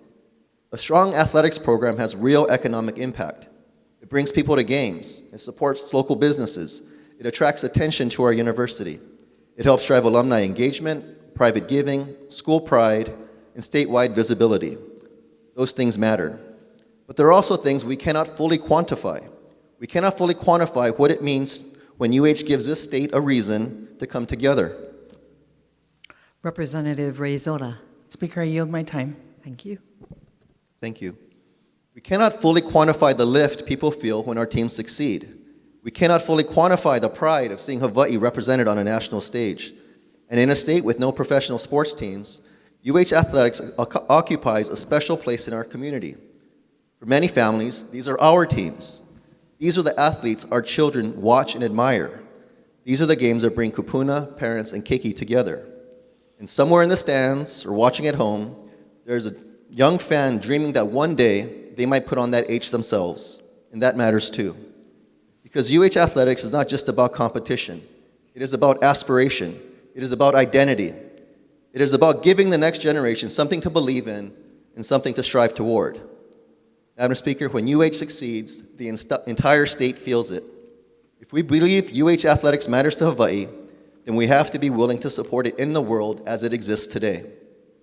Madam Speaker, this bill was difficult. It required negotiation, it required compromise, and it required us to recognize that inaction has consequences. Years from now, I believe we will look back on this vote as one of the moments that helped determine whether UH athletics had the support it needed to complete in the NIL era. Madam Speaker, this is an inflection point. This is a foundation-setting vote. This is a chance to say that Hawaii will adapt, compete, and lead responsibly. For those reasons, I urge my colleagues to support this measure. Thank you. Representative Souza. Thank you, Madam Speaker. I rise in strong support of this measure. Please proceed. Colleagues, this bill is about fairness, structure, and bringing our laws in line with the reality of college athletics today. And for me, this is not theoretical. I was a student athlete on the women's rowing team at the University of Southern California, also your alma mater, Madam Speaker, during what many consider the glory days of college football at USC under head coach Pete Carroll alongside players like Matt Leinart and Reggie Bush. It was an incredible time, but it was also a very different era. We sat through NCAA compliance meetings where the message was clear and repeated. You cannot accept anything of value, not money, not benefits, not assistance. Even small things could put your eligibility at risk. It wasn't just a rule, it was a culture, it was taboo. And yet, at the same time, we all understood the reality. College athletics was generating enormous revenue. Stadiums were full, television deals were growing, and the athletes, the very people creating that value, were expected to receive nothing beyond their scholarship. Years later, in this new era of name, image, and likeness, that same Heisman was reinstated. Excuse me. This bill recognizes that we are in a new era of college athletics, one where student athletes have the right to benefit from their name, image, and likeness, and where institutions must operate with transparency, responsibility, and consistency. Senate Bill 3263 affirms those rights, requires the University of Hawaii to adopt clear policies and provide education and support, ensures accountability when public resources are involved, and establishes a sustainable framework through an endowment to support these efforts moving forward. Just as importantly, it sets necessary boundaries. It does not create an employment relationship. It preserves institutional oversight and academic standards, and it ensures alignment with federal law. This bill provides the structure needed to navigate this landscape.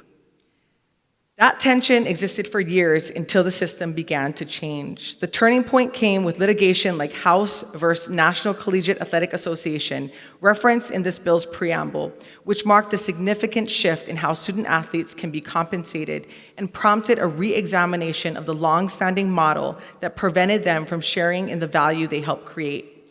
Before that shift, the consequences of the old system could be severe. Reggie Bush forfeited his Heisman Trophy after the National Collegiate Athletic Association determined that he had received impermissible benefits under the rules in place at the time. After name, image, and likeness became a thing, Reggie Bush got his Heisman Trophy back, which showed that the past rules were archaic and did not meet the moment. This bill is about meeting this moment.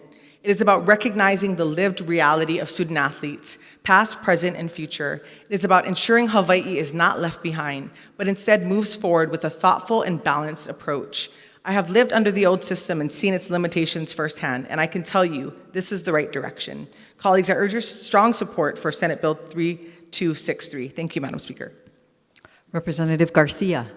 In opposition? Please proceed. Thank you, Madam Speaker. I rise in opposition to SB 3263. The draft may have changed in conference, but the direction of this bill is still the same. This bill still moves Hawaii further into a government-connected NIL structure, putting us closer into what is becoming a pay-for-play system within college athletics.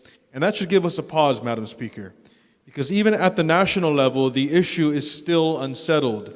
There have been recent discussions at the White House with stakeholders trying to figure out where NIL is headed, how to regulate it, and what the future of college sport should look like. And there is no national consensus. So why are we rushing to lock Hawaii into a model that even national leaders are still trying to sort out? Because let's be honest about what this is becoming. It's becoming an arms race. Schools competing financially for athletes, bidding wars, agents, contracts, and now, through this bill, a framework that brings government closer into that system. But what concerns me most is what this does to the purpose of higher education. College is supposed to be about education first. It's about preparing young people for careers, for life, for contributing to our society. And sports has always been part of that experience, but it was never meant to overshadow it. Now we're watching that balance flip. As NIL continues to balloon across the country, college athletics is drifting further away from education and closer to pro sports. And with bills like this, we are helping accelerate that shift. Madam Speaker, pro sports is where the big money belongs. If athletes want to enter a system driven by contracts, endorsements, and large-scale compensation, that is what professional leagues are for. College should not become a farm system fueled by escalating financial competition, especially one that begins to lean on public policy and taxpayer-backed structures. Because once we go down this road, where does it stop? This year, it's an endowment structure. Next year, it's pressure for more funding, more incentives, more resources, and before long, we find ourselves asking taxpayers to keep up in a system that will never stop growing. All while local families are struggling to afford basic needs in Hawaii. All while our schools are overcrowded, while our teachers are overworked, and our communities are asking for real investment in education, not the commercialization of it. Madam Speaker, I do support student athletes, but I do not support building policy that shifts the focus of our institutions away from education and toward compensation models that belong in pro sports. Not every trend on the mainland is something Hawaii needs to follow. Lastly, I sent out a survey in my district and overwhelming opposition came back. Over 80% of respondents have notated that they are opposed to using taxpayer dollars to start this program and pay student athletes. No vote. Representative Todd. Thank you. In support, and I just want to, Please proceed. And I just wanted to thank the Higher Ed Chair for his work on this. It's been very diligent, and I think this is a very reasonable compromise. and just wanted to adopt his words. Thank you. So ordered. Representative Gideon. Reservations, and ask to insert written comments to the journal, please. So ordered. Representative Ray Zoda. With reservations. So ordered. Representative Muraoka. In strong support, and can I adopt the representative from Kailua and representative from Manoa words as my own? And So ordered. Brief comment. Please proceed. Go Bows. Representative Quinlan. In support. Please proceed. And may I adopt the words of our Chair of Higher Ed as if they were my own. So ordered. Representative Kila. In support, Madam Speaker. May I adopt the words of the Higher Education Chair as if they were my own and the representative from Waianae as if they were my own, please. So ordered. Representative Shimizu. With reservations, and may I adopt the words of the representative from Kailua, the Higher Education Chair, and the representative from Waianae as my own. So ordered. Representative Olds. Same request. So ordered. Representative Iwamoto for the second time. Second time, still in opposition. I'd like to ask that the words of the representative from Kapolei be entered into the record as my own. So ordered. With one correction, possibly. He mentioned that there was a reference to following a trend. We are not following a trend here. We are actually setting a new precedent. From the testimony we received in committee, it was made clear to us that this is the first state that will be directly funneling money from taxpayers to student athletes for their name, image, and likeness. So this is not us following a trend, we're setting a precedent now that other states will be expected to use. So we're actually making the bar even higher and possibly more difficult for our future endeavors. Thank you. If there are no further comments, Representative Gideon. Still with reservations, but I would like to adopt the words of the representative from Manoa as my own. So ordered. Representative Tam. Thank you, Madam Speaker. In support. Please proceed. I would just like to have the words of the Higher Education Chair inserted into the journal as my So they're my ordered. own. And brief comment. Please proceed. Madam Speaker, I went back and forth on this bill. I think that this is actually a wise bill for us to move forward, especially if we want to create startup costs so that eventually private corporations or any other investors would like to invest in our student athletes as well. But I really drew from my experiences in my own alma mater, which had a very storied football team as well. And, if we are able to build up the athletics program at the University of Hawaii, it will actually trickle down into education because it will up recruitment. At Penn State University, where we had our storied college athletics program, we've had about an enrollment of, say, 40,000 students. And I can guarantee you that many of those 40,000 students chose to go to that university because of their athletic program. So I believe that this bill will indirectly actually increase enrollment at the University of Hawaii. Okay, if there are Representative Souza. Thank you, Madam Speaker. Just one last, I'm still in support, and just one last comment. Please proceed.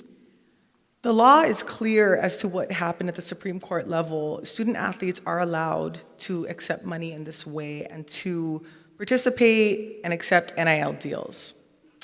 Currently, deals are happening and there's no legal framework to administer these deals and for some sort of guidance for the University of Hawaii to engage in NIL deals. And I'm not even talking about the public financing that is discussed in this bill. I'm talking about even with private money that is flowing to student athletes at the University of Hawaii through private donors or companies and that particular route. When it comes to NIL deals going forward, yes, this bill does address an endowment fund. But if you were to take that aspect out of the bill completely, it still creates the framework that the University of Hawaii needs in order to properly administer this program. And there is language in the bill that talks about the evolving nature of this particular legislation and how the University of Hawaii can take steps to adhere to best practices going forward in the future. So when you look at this bill in its totality, it does create a framework that does not currently exist. And so I think there's been a lot of focus on the public funds, but regardless, the framework needs to be implemented in order for these student athletes to thrive in this current environment. Thank you. Okay, if there are no further comments, Representative Morikawa for the vote. Madam Speaker, on the measures before us, all majority members vote aye, with the exception of the following. On page 2, SB number 2169, SD1, HD1, CD2, the following vote no. Amato, Iwamoto, Peruso, Poi Poi. On page 3, HB number 1823, HD2, SD2, CD2, the following vote no. Amato, Bellotti, Grandinetti, Hartsfield, Hussey, Iwamoto, Capella, Olds, Peruso, Poi Poi, and Tam. For SB number 3125, SD1, HD1, CD2, Reps. Hashem and Lee vote no. On page 4, SB number 2401, SD1, HD2, CD2, the following vote no. Amato, Iwamoto, Peruso, Poi Poi. On page 5, CCR number 240-26, SB number 3263, SD2, HD3, CD1, the following vote no. Hussey, Iwamoto, Peruso. Representative Garcia. Thank you, Madam Speaker. On the measures before us, all minority members vote aye with the exception of the following. On page 1, Senate Bill 2069, SD2, HD1, CD2, Representative Cochran votes no. On page 2, Senate Bill 2169, SD1, HD1, CD2, Representatives Alcos, Cochran, Garcia, Gideon, Muraoka, Shimizu, and Pirik vote no.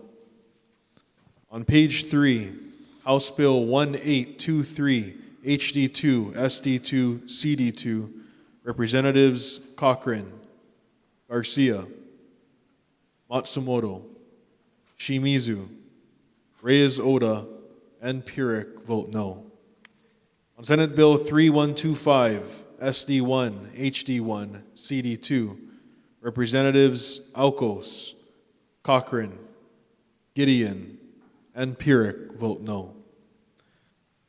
On page 4, Senate Bill 2471, SD2, HD2, CD1, Representative Muraoka votes no. On page 5, CCR 240-26, Senate Bill 3263, SD2, HD3, CD1, Representatives Cochran, Garcia, Matsumoto, and Pirik vote no. On House Bill 1860, HD2, SD1. Oh, no, we're not, you can stop at that point. We're going to take a separate vote on that. And that's it. Okay, thank you. Have all votes been cast? Representative Souza. Thank you, Madam Speaker. I'd like to register a no vote on page 3, House Bill 1823, House Draft 2, Senate Draft 2, Conference Draft 2. So ordered. Representative Cochran. Maybe I missed it, but 2275. What page is that? Sorry, page 3. If there was a What no, would you like to if it was register? registered a no, I didn't hear it. A no vote for, Yes. Is for it- Representative Cochran. Okay, sorry, I missed it. I just wanted to double check, make sure it didn't pass. Thank you. Mike.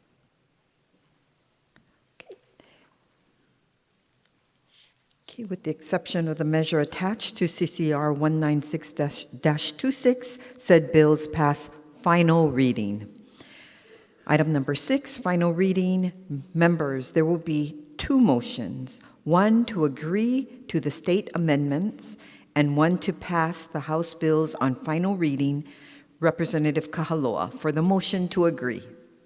Madam Speaker, I move to agree to the amendments made by the Senate to House Bill number 1860, House Draft 2, and House Bill number 2250, House Draft 2. Representative Morikawa. Madam Speaker, I second the motion. Any discussion? Members, we will be taking a voice vote. All those in favor say aye. All those opposed say no. The motion is carried. Representative Kahaloa. Madam Speaker, I move that said House bills with Senate drafts as listed on page 5 pass final reading. Representative Morikawa. Madam Speaker, I second the motion. Any discussion on these items, beginning with HB number 1860, HD2, SD1? HB number 2250, HD2, SD2.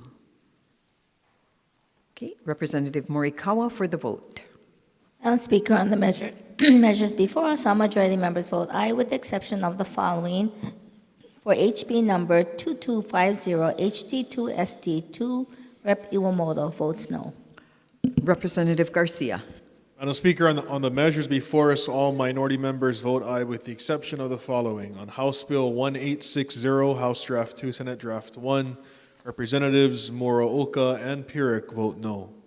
And on House Bill 2250, HD2, SD2, Representative Garcia votes no.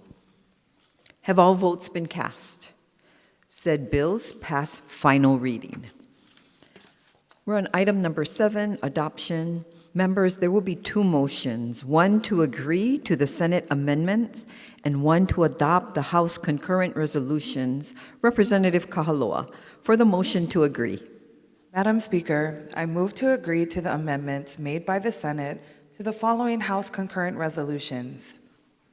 HCR number 18, HCR number 32, HCR number 33, HCR number 53, HCR number 98 HD1, HCR number 105 HD1, HCR number 122, HCR number 173, and HCR number 179 HD1. Representative Morikawa. Madam Speaker, I second the motion. Any discussion? Members, we will be taking a voice vote. All those in favor say aye. All those opposed say no. The motion is carried. Representative Kahaloa for the motion to adopt. Madam Speaker, I move to adopt said House concurrent resolutions with Senate drafts as listed on pages 6 through 8. Representative Morikawa. Madam Speaker, I second the motion. Any discussion on these measures beginning with HCR number 18? HCR number 32, 33, 53. On the top of page 7, HCR number 98, 105, 122, 173. On the top of page 8, HCR number 179. Okay, members, we will be taking a voice vote. All those in favor say aye. All those opposed say no. The motion is carried. Item number 8, introduction of resolutions. Mr. Clerk, are there any resolutions for action?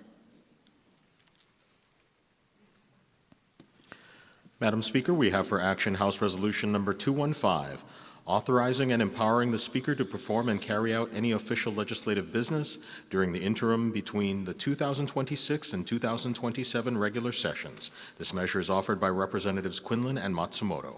Representative Kahaloa. Madam Speaker, I move to adopt House Resolution number 215. Representative Matsumoto. Madam Speaker, I second the motion. Any discussion? All those in favor say aye. All those opposed say no. The motion is carried. House Resolution number 215 is adopted. Mr. Clerk, is there another resolution for action? Yes, Madam Speaker, we have for action House Resolution number 216, informing the Senate and the Governor that the House of Representatives is ready to adjourn sine die. This resolution is offered by you, Madam Speaker, and Vice Speaker Ichiyama. Representative Kahaloa. Madam Speaker, I move to adopt House Resolution number 216. Representative Matsumoto. Madam Speaker, I second the motion. Any discussion? All those in favor say aye. All those opposed say no. The motion is carried. House Resolution number 216 is adopted. Mr. Clerk, are there any other resolutions for action? Madam Speaker, there are no further resolutions for action. Okay. We're moving now on to item number 9. Are there any announcements? Representative Sayama. Thank you, Madam Speaker. In my first invocation, I spoke about a phrase that my grandfather used to say, "Kazoku no tame." Oh, sorry. I'm sorry. Not there yet. We're not yet. Thank you. We're No gonna get there. announcements. We're going to get there. Yep. If there are no other announcements, we have a number of members who will be leaving the House, and this is when we get to recognize them and to give them an opportunity to make some farewell remarks. Let's start off with Representative Elijah Pierick. Representatives Matsumoto and Garcia, please proceed with the certificate and lay presentation.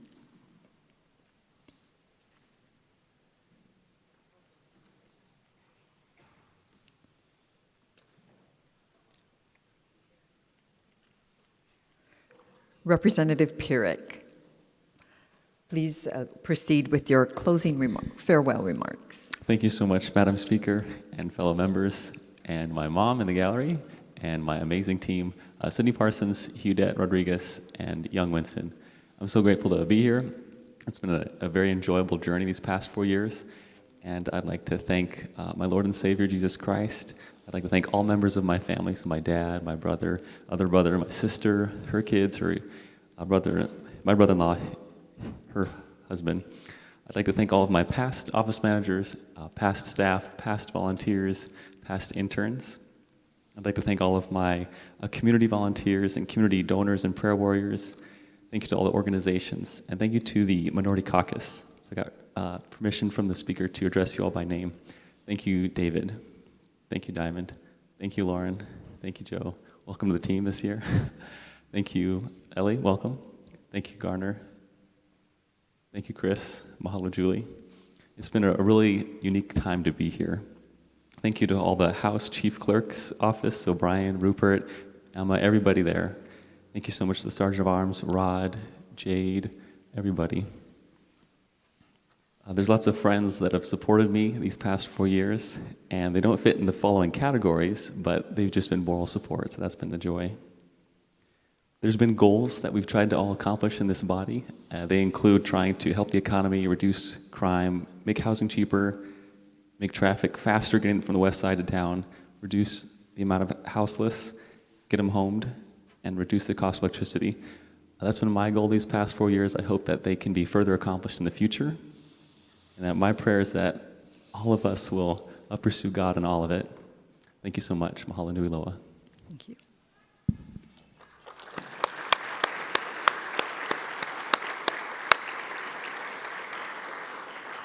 Okay, now Representative Jackson Sayama. Vice Speaker Ichiyama and Representative Yamashita, please proceed with the certificate and lay presentation.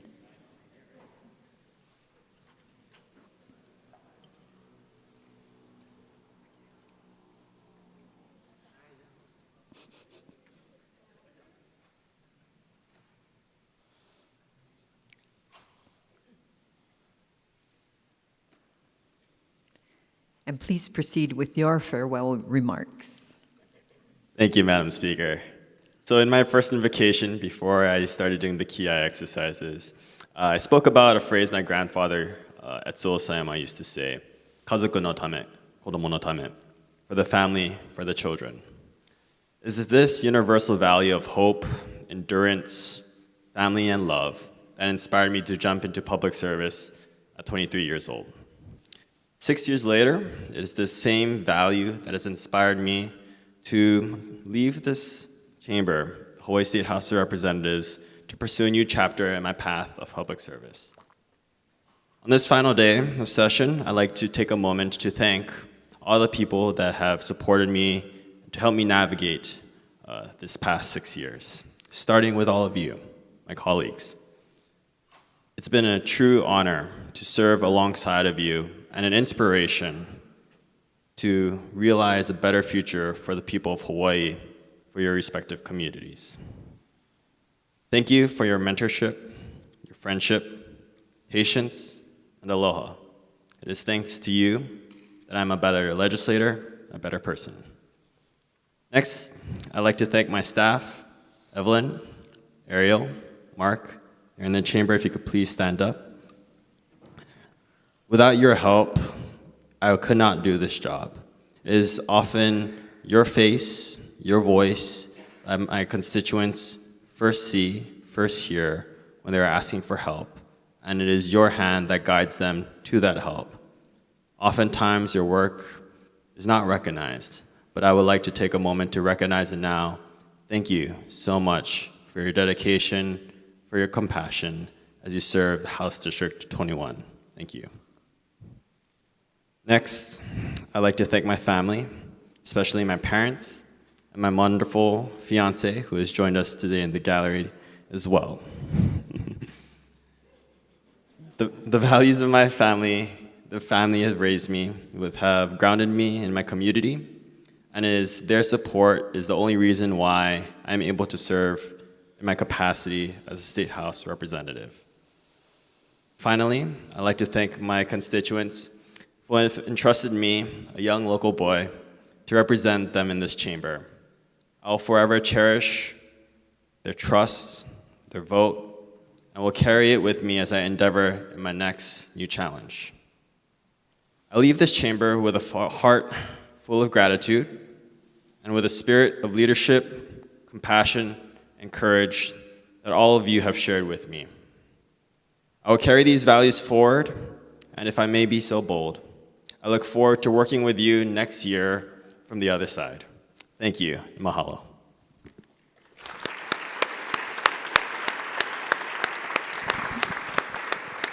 And last but not least, Representative Della Albaladi, Representative Morikawa, and Representative Peruso, please proceed with the certificate and lay presentation.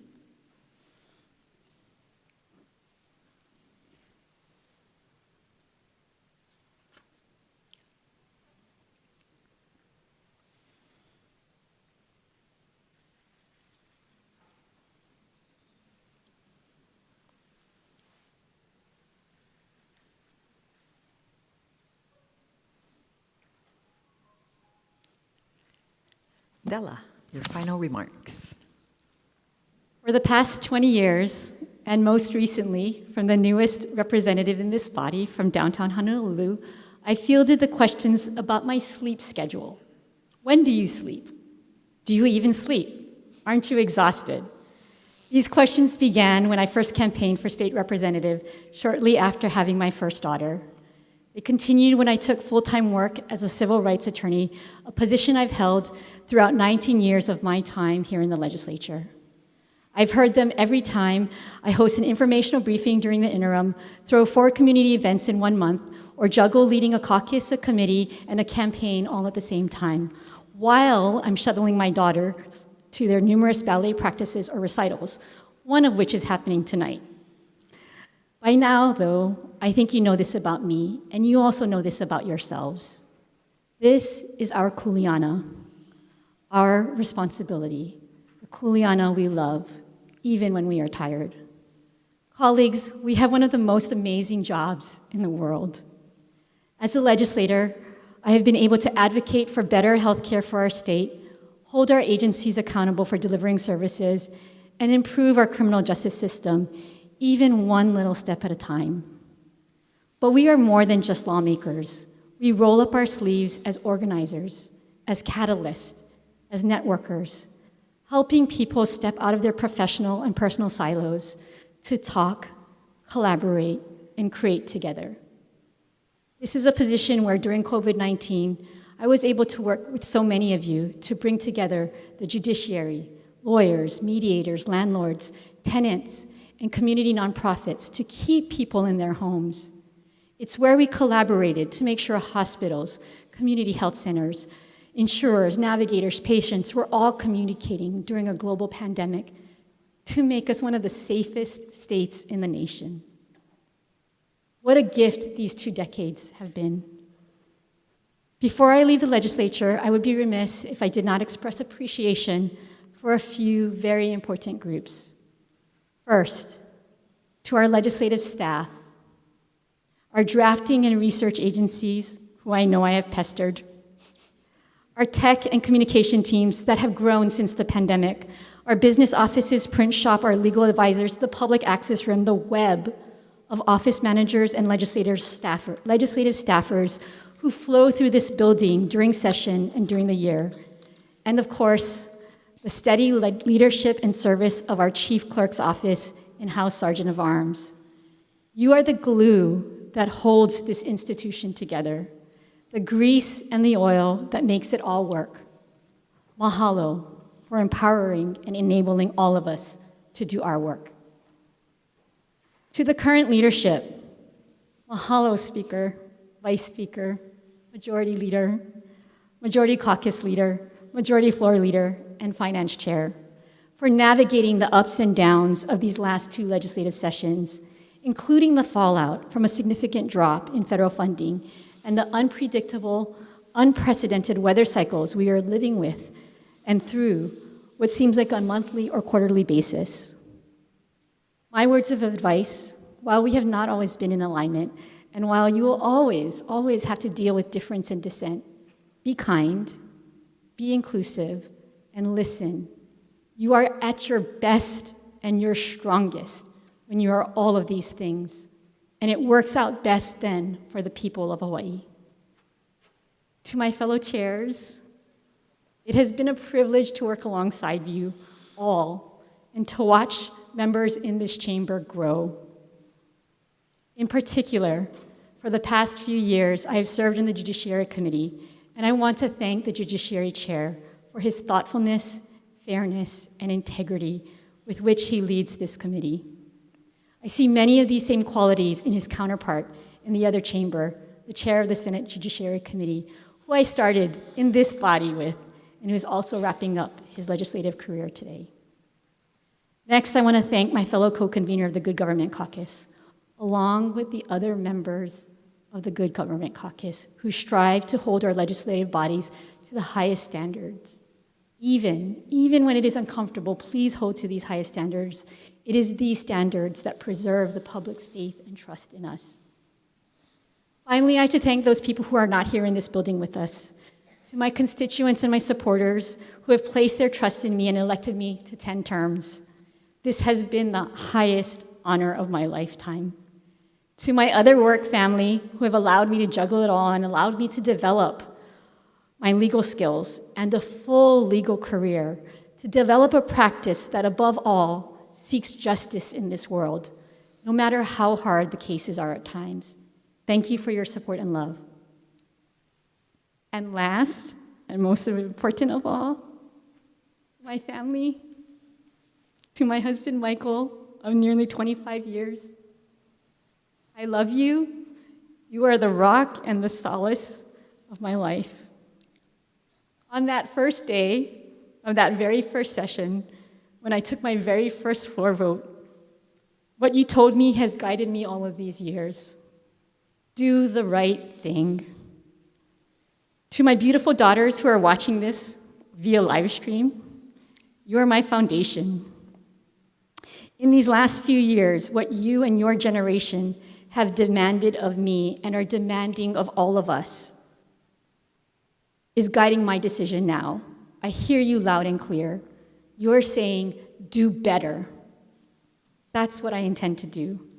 That's the advice that I know all of us in here are hearing from our constituents. Do better. In closing, as my last words, I encourage each of you, especially our newest legislators, to work to leave this body in better shape than you found it. The people of Hawaii are counting on you. Mahalo nui loa.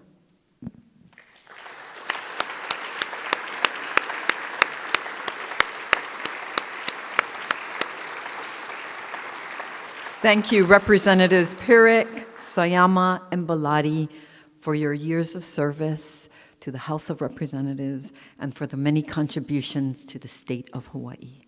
Let's give them another round of applause.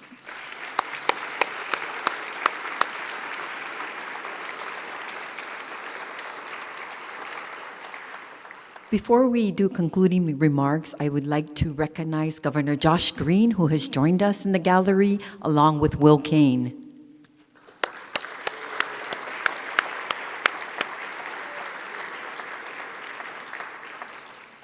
We will now hear from our Majority Leader, Sean Quinlan. I didn't realize I was going first. Madam Speaker, I am many things, but I'm not a liar. At least, not yet. There's still time.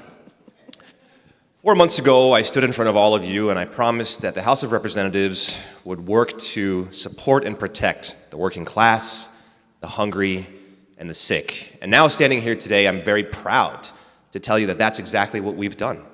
We protected Medicaid. We funded food banks. We gave the middle class another income tax cut. And I feel great about the work we've done this year with the Senate and the governor. Despite that, we are still facing some, what I would say, are dark headwinds. I have some good news and I have some bad news. The good news is we didn't invade Greenland, at least not yet. There's still time. The bad news is we are now in a war with Iran, or maybe it's a special military operation, or maybe it's just, a bad week. And the end result of that is that every time we go to the pump, and every time our businesses trying to innovate and expand, the costs are increasing, and we're all feeling this. And look, I know that we cannot control the federal government. Lord knows we've tried. We've tried to push back, but federal preemption and sovereign immunity and the courts seem to be a barrier to that. So what do we have left?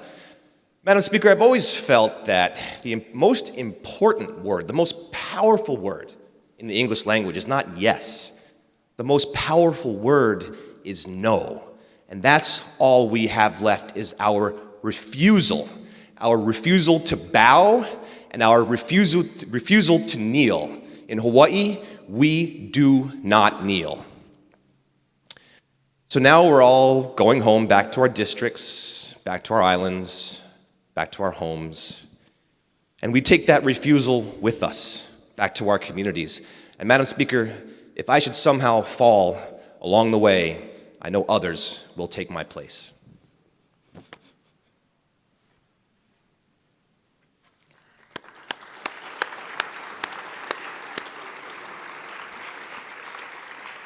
We're now going to hear from Minority Leader Lauren Matsumoto. Thank you, Madam Speaker. As we conclude the 2026 legislative session, I want to start my speech, as many have, to express my gratitude of those who have made it all possible. First, I extend my appreciation to the members of the House Republican Caucus for your tireless efforts and dedication this year. This session, we welcome 2 new members to our caucus, Representative Joe Gideon and Representative Ellie Cochran. Thank you for your insights and contribution. To my colleagues across the aisle, thank you for working with us. I know there was a lot of difficult decisions to make, and we really focused on those state issues that matter most to our constituents. Thank you for your adaptability and commitment.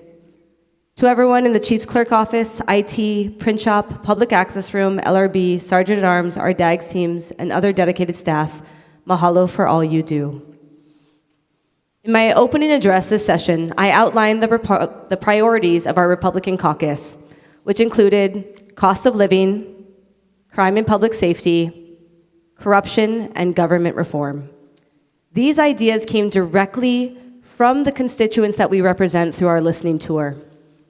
This session, we advocated for legislation that would improve the lives of residents across the state, from down payment assistance to improving our state's resilience for potential natural disasters and preserving the historic income tax cut.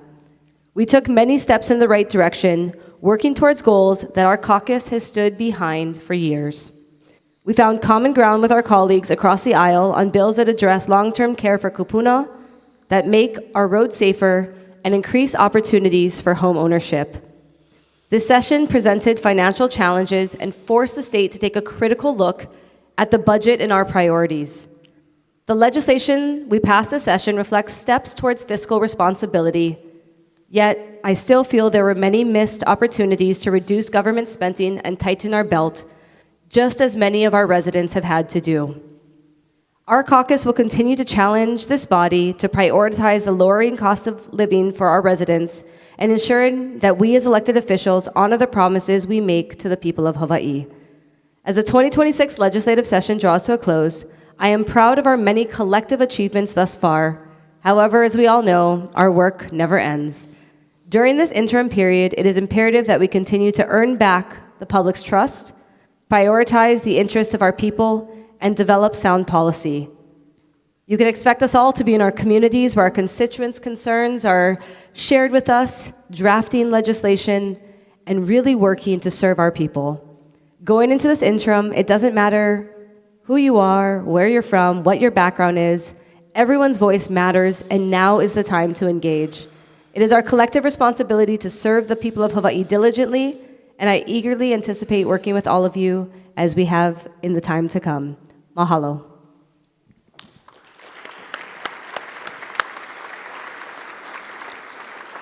Thank you, Majority Leader Quinlan and Minority Leader Matsumoto. On opening day in January, I spoke about our shared responsibility to make life better for the people of Hawaii. I said that if we led with humility, with urgency, and with care, we could deliver real help to Hawaii's families. And that's what we set out to do. Over the past 4 months, Hawaii has been tested. We faced 2 Kona low storms that caused major flooding, a partial federal government shutdown, federal budget cuts, and an unauthorized war in Iran, all of which touched our residents, our economy, and our daily cost of living. With bipartisan support, we passed a balanced budget that delivers more tax relief for working families. We set aside $100 million in funding for major disasters to help communities recover from unprecedented flooding. And we gave our departments the resources they need to meet urgent needs with compassion and speed. Before we celebrate what we accomplished together, I want to pause and honor 2 extraordinary public servants, Governor George Ariyoshi and Congresswoman Colleen Hanabusa, who passed away during this session. As our state's longest-serving governor, George Ariyoshi led with quiet strength and deep wisdom.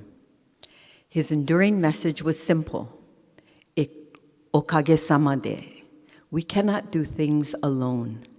It's a reminder that every lasting achievement in Hawaii is built together. He believed in consensus, in service, and in the power of people working together for the common good. His legacy reminds us that our greatest progress comes not from standing apart, but moving forward together. And that is a lesson that guides us in this House. Former Congresswoman Colleen Hanabusa was the first woman to serve as president of the Hawaii State Senate. She was a fearless advocate for labor, working families, and the Waianae Coast. In Congress, she fought for military funding, and as chair of HART Board, she helped secure federal support for rail. Congresswoman Hanabusa was a fighter, persistent, strategic, and relentless. After a session like this one, after bills did not pass or did not go far enough, she would probably tell us Do not give up. Fix your bills and try again next year. That kind of grit is part of her legacy, and it should remain part of ours.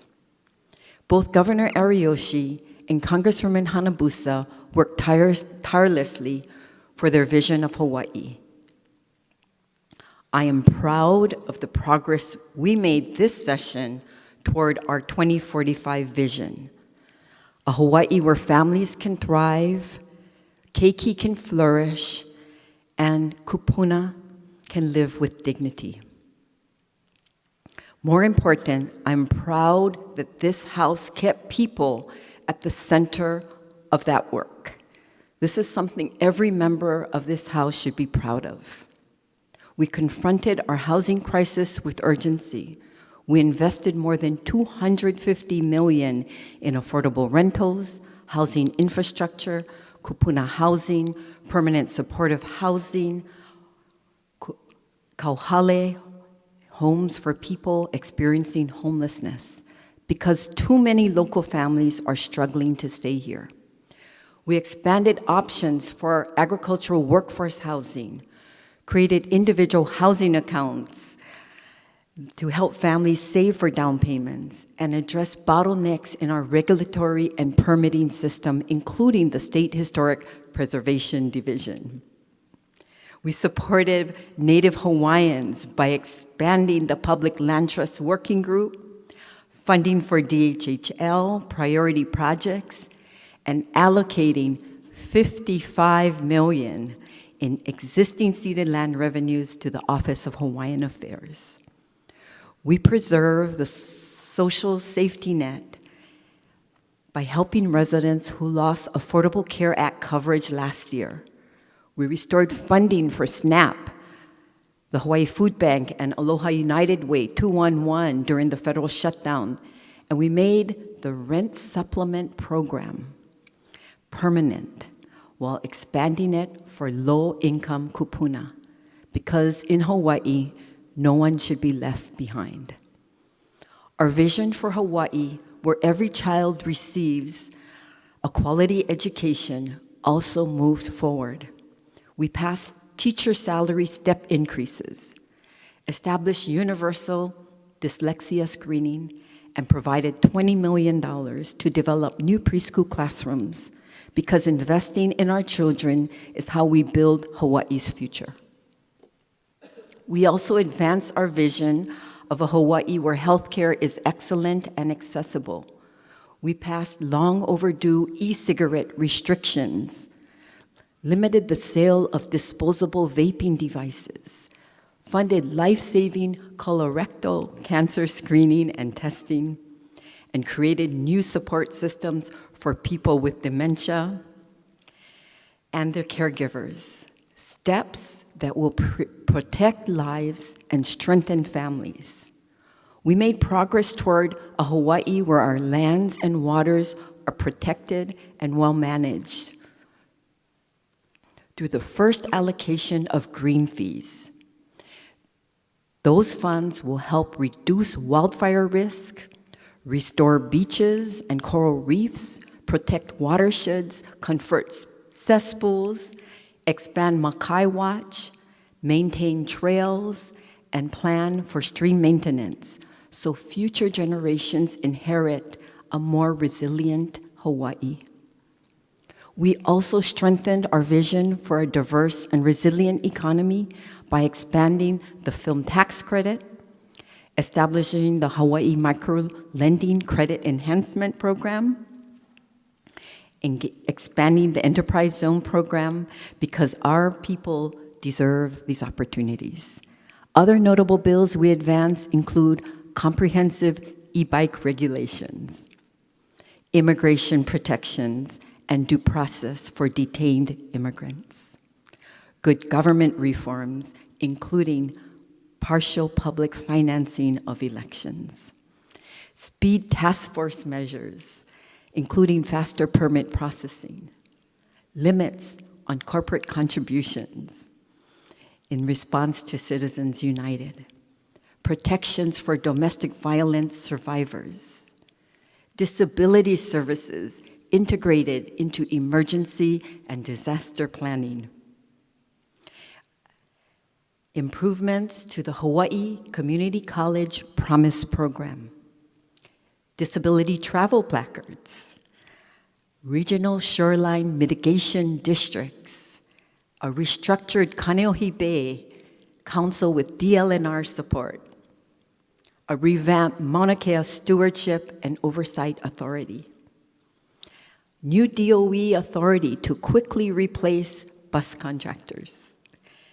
Digital driver's licenses on mobile devices. Stronger regulations of digital financial kiosks. Community co-management agreements. SNAP applications for pre-release inmates. A commission to optimize public school facilities. Okolehau labeling requirements. Love My Library Day. And a statewide gondola ban. I am deeply grateful to my leadership team whose commitment to this House and to each of you made this work possible. Please stand and remain standing. Vice Speaker Linda Chiyama, Majority Leader Sean Quinlan, Majority Caucus Leader Kirsten Kahaloa, Majority Floor Leader Dee Morikawa, Assistant Majority Floor Leader Trish Lachika, Majority Whips Lisa Kitagawa, Tyson Miyake, and Amy Peruso. You have led with heart, discipline, and purpose, and this House is stronger because of you.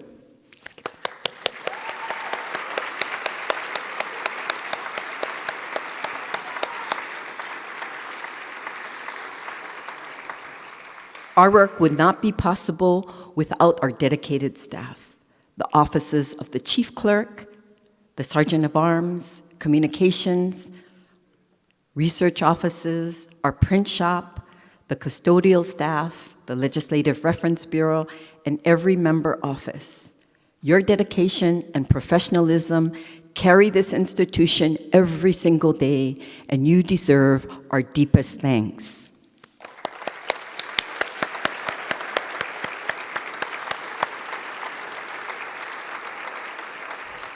And to my office, Nick, Ben, Renetta, Janine, Wes, Spencer, and Kainalu, please stand.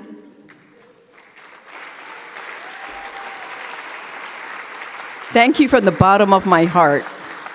Your late nights, your weekends, and your steady commitment kept this House moving, and I will always be grateful. It has been an extraordinary session. More than 270 bills have been or will be enrolled to Governor Green. But what matters most is this. Every late night, every difficult vote, every hard conversation was in service to improving the life for the people of Hawaii. Thank you for bringing your care, your conviction, and your commitment to this work. I am proud to serve alongside of you, and the people of Hawaii are better off, because of what we have done here. So please take a well-deserved break, connect with your families, your communities, and the people who keep you grounded. And for our neighbor island members, enjoy the gift of sleeping in your own beds. I wish you all a restorative and productive interim. Mahalo piha.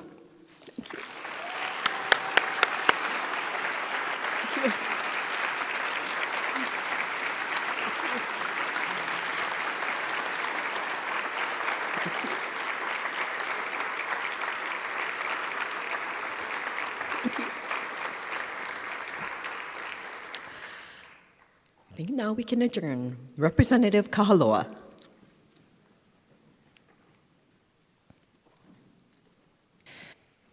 Madam Speaker, I move that this House stand adjourned sine die.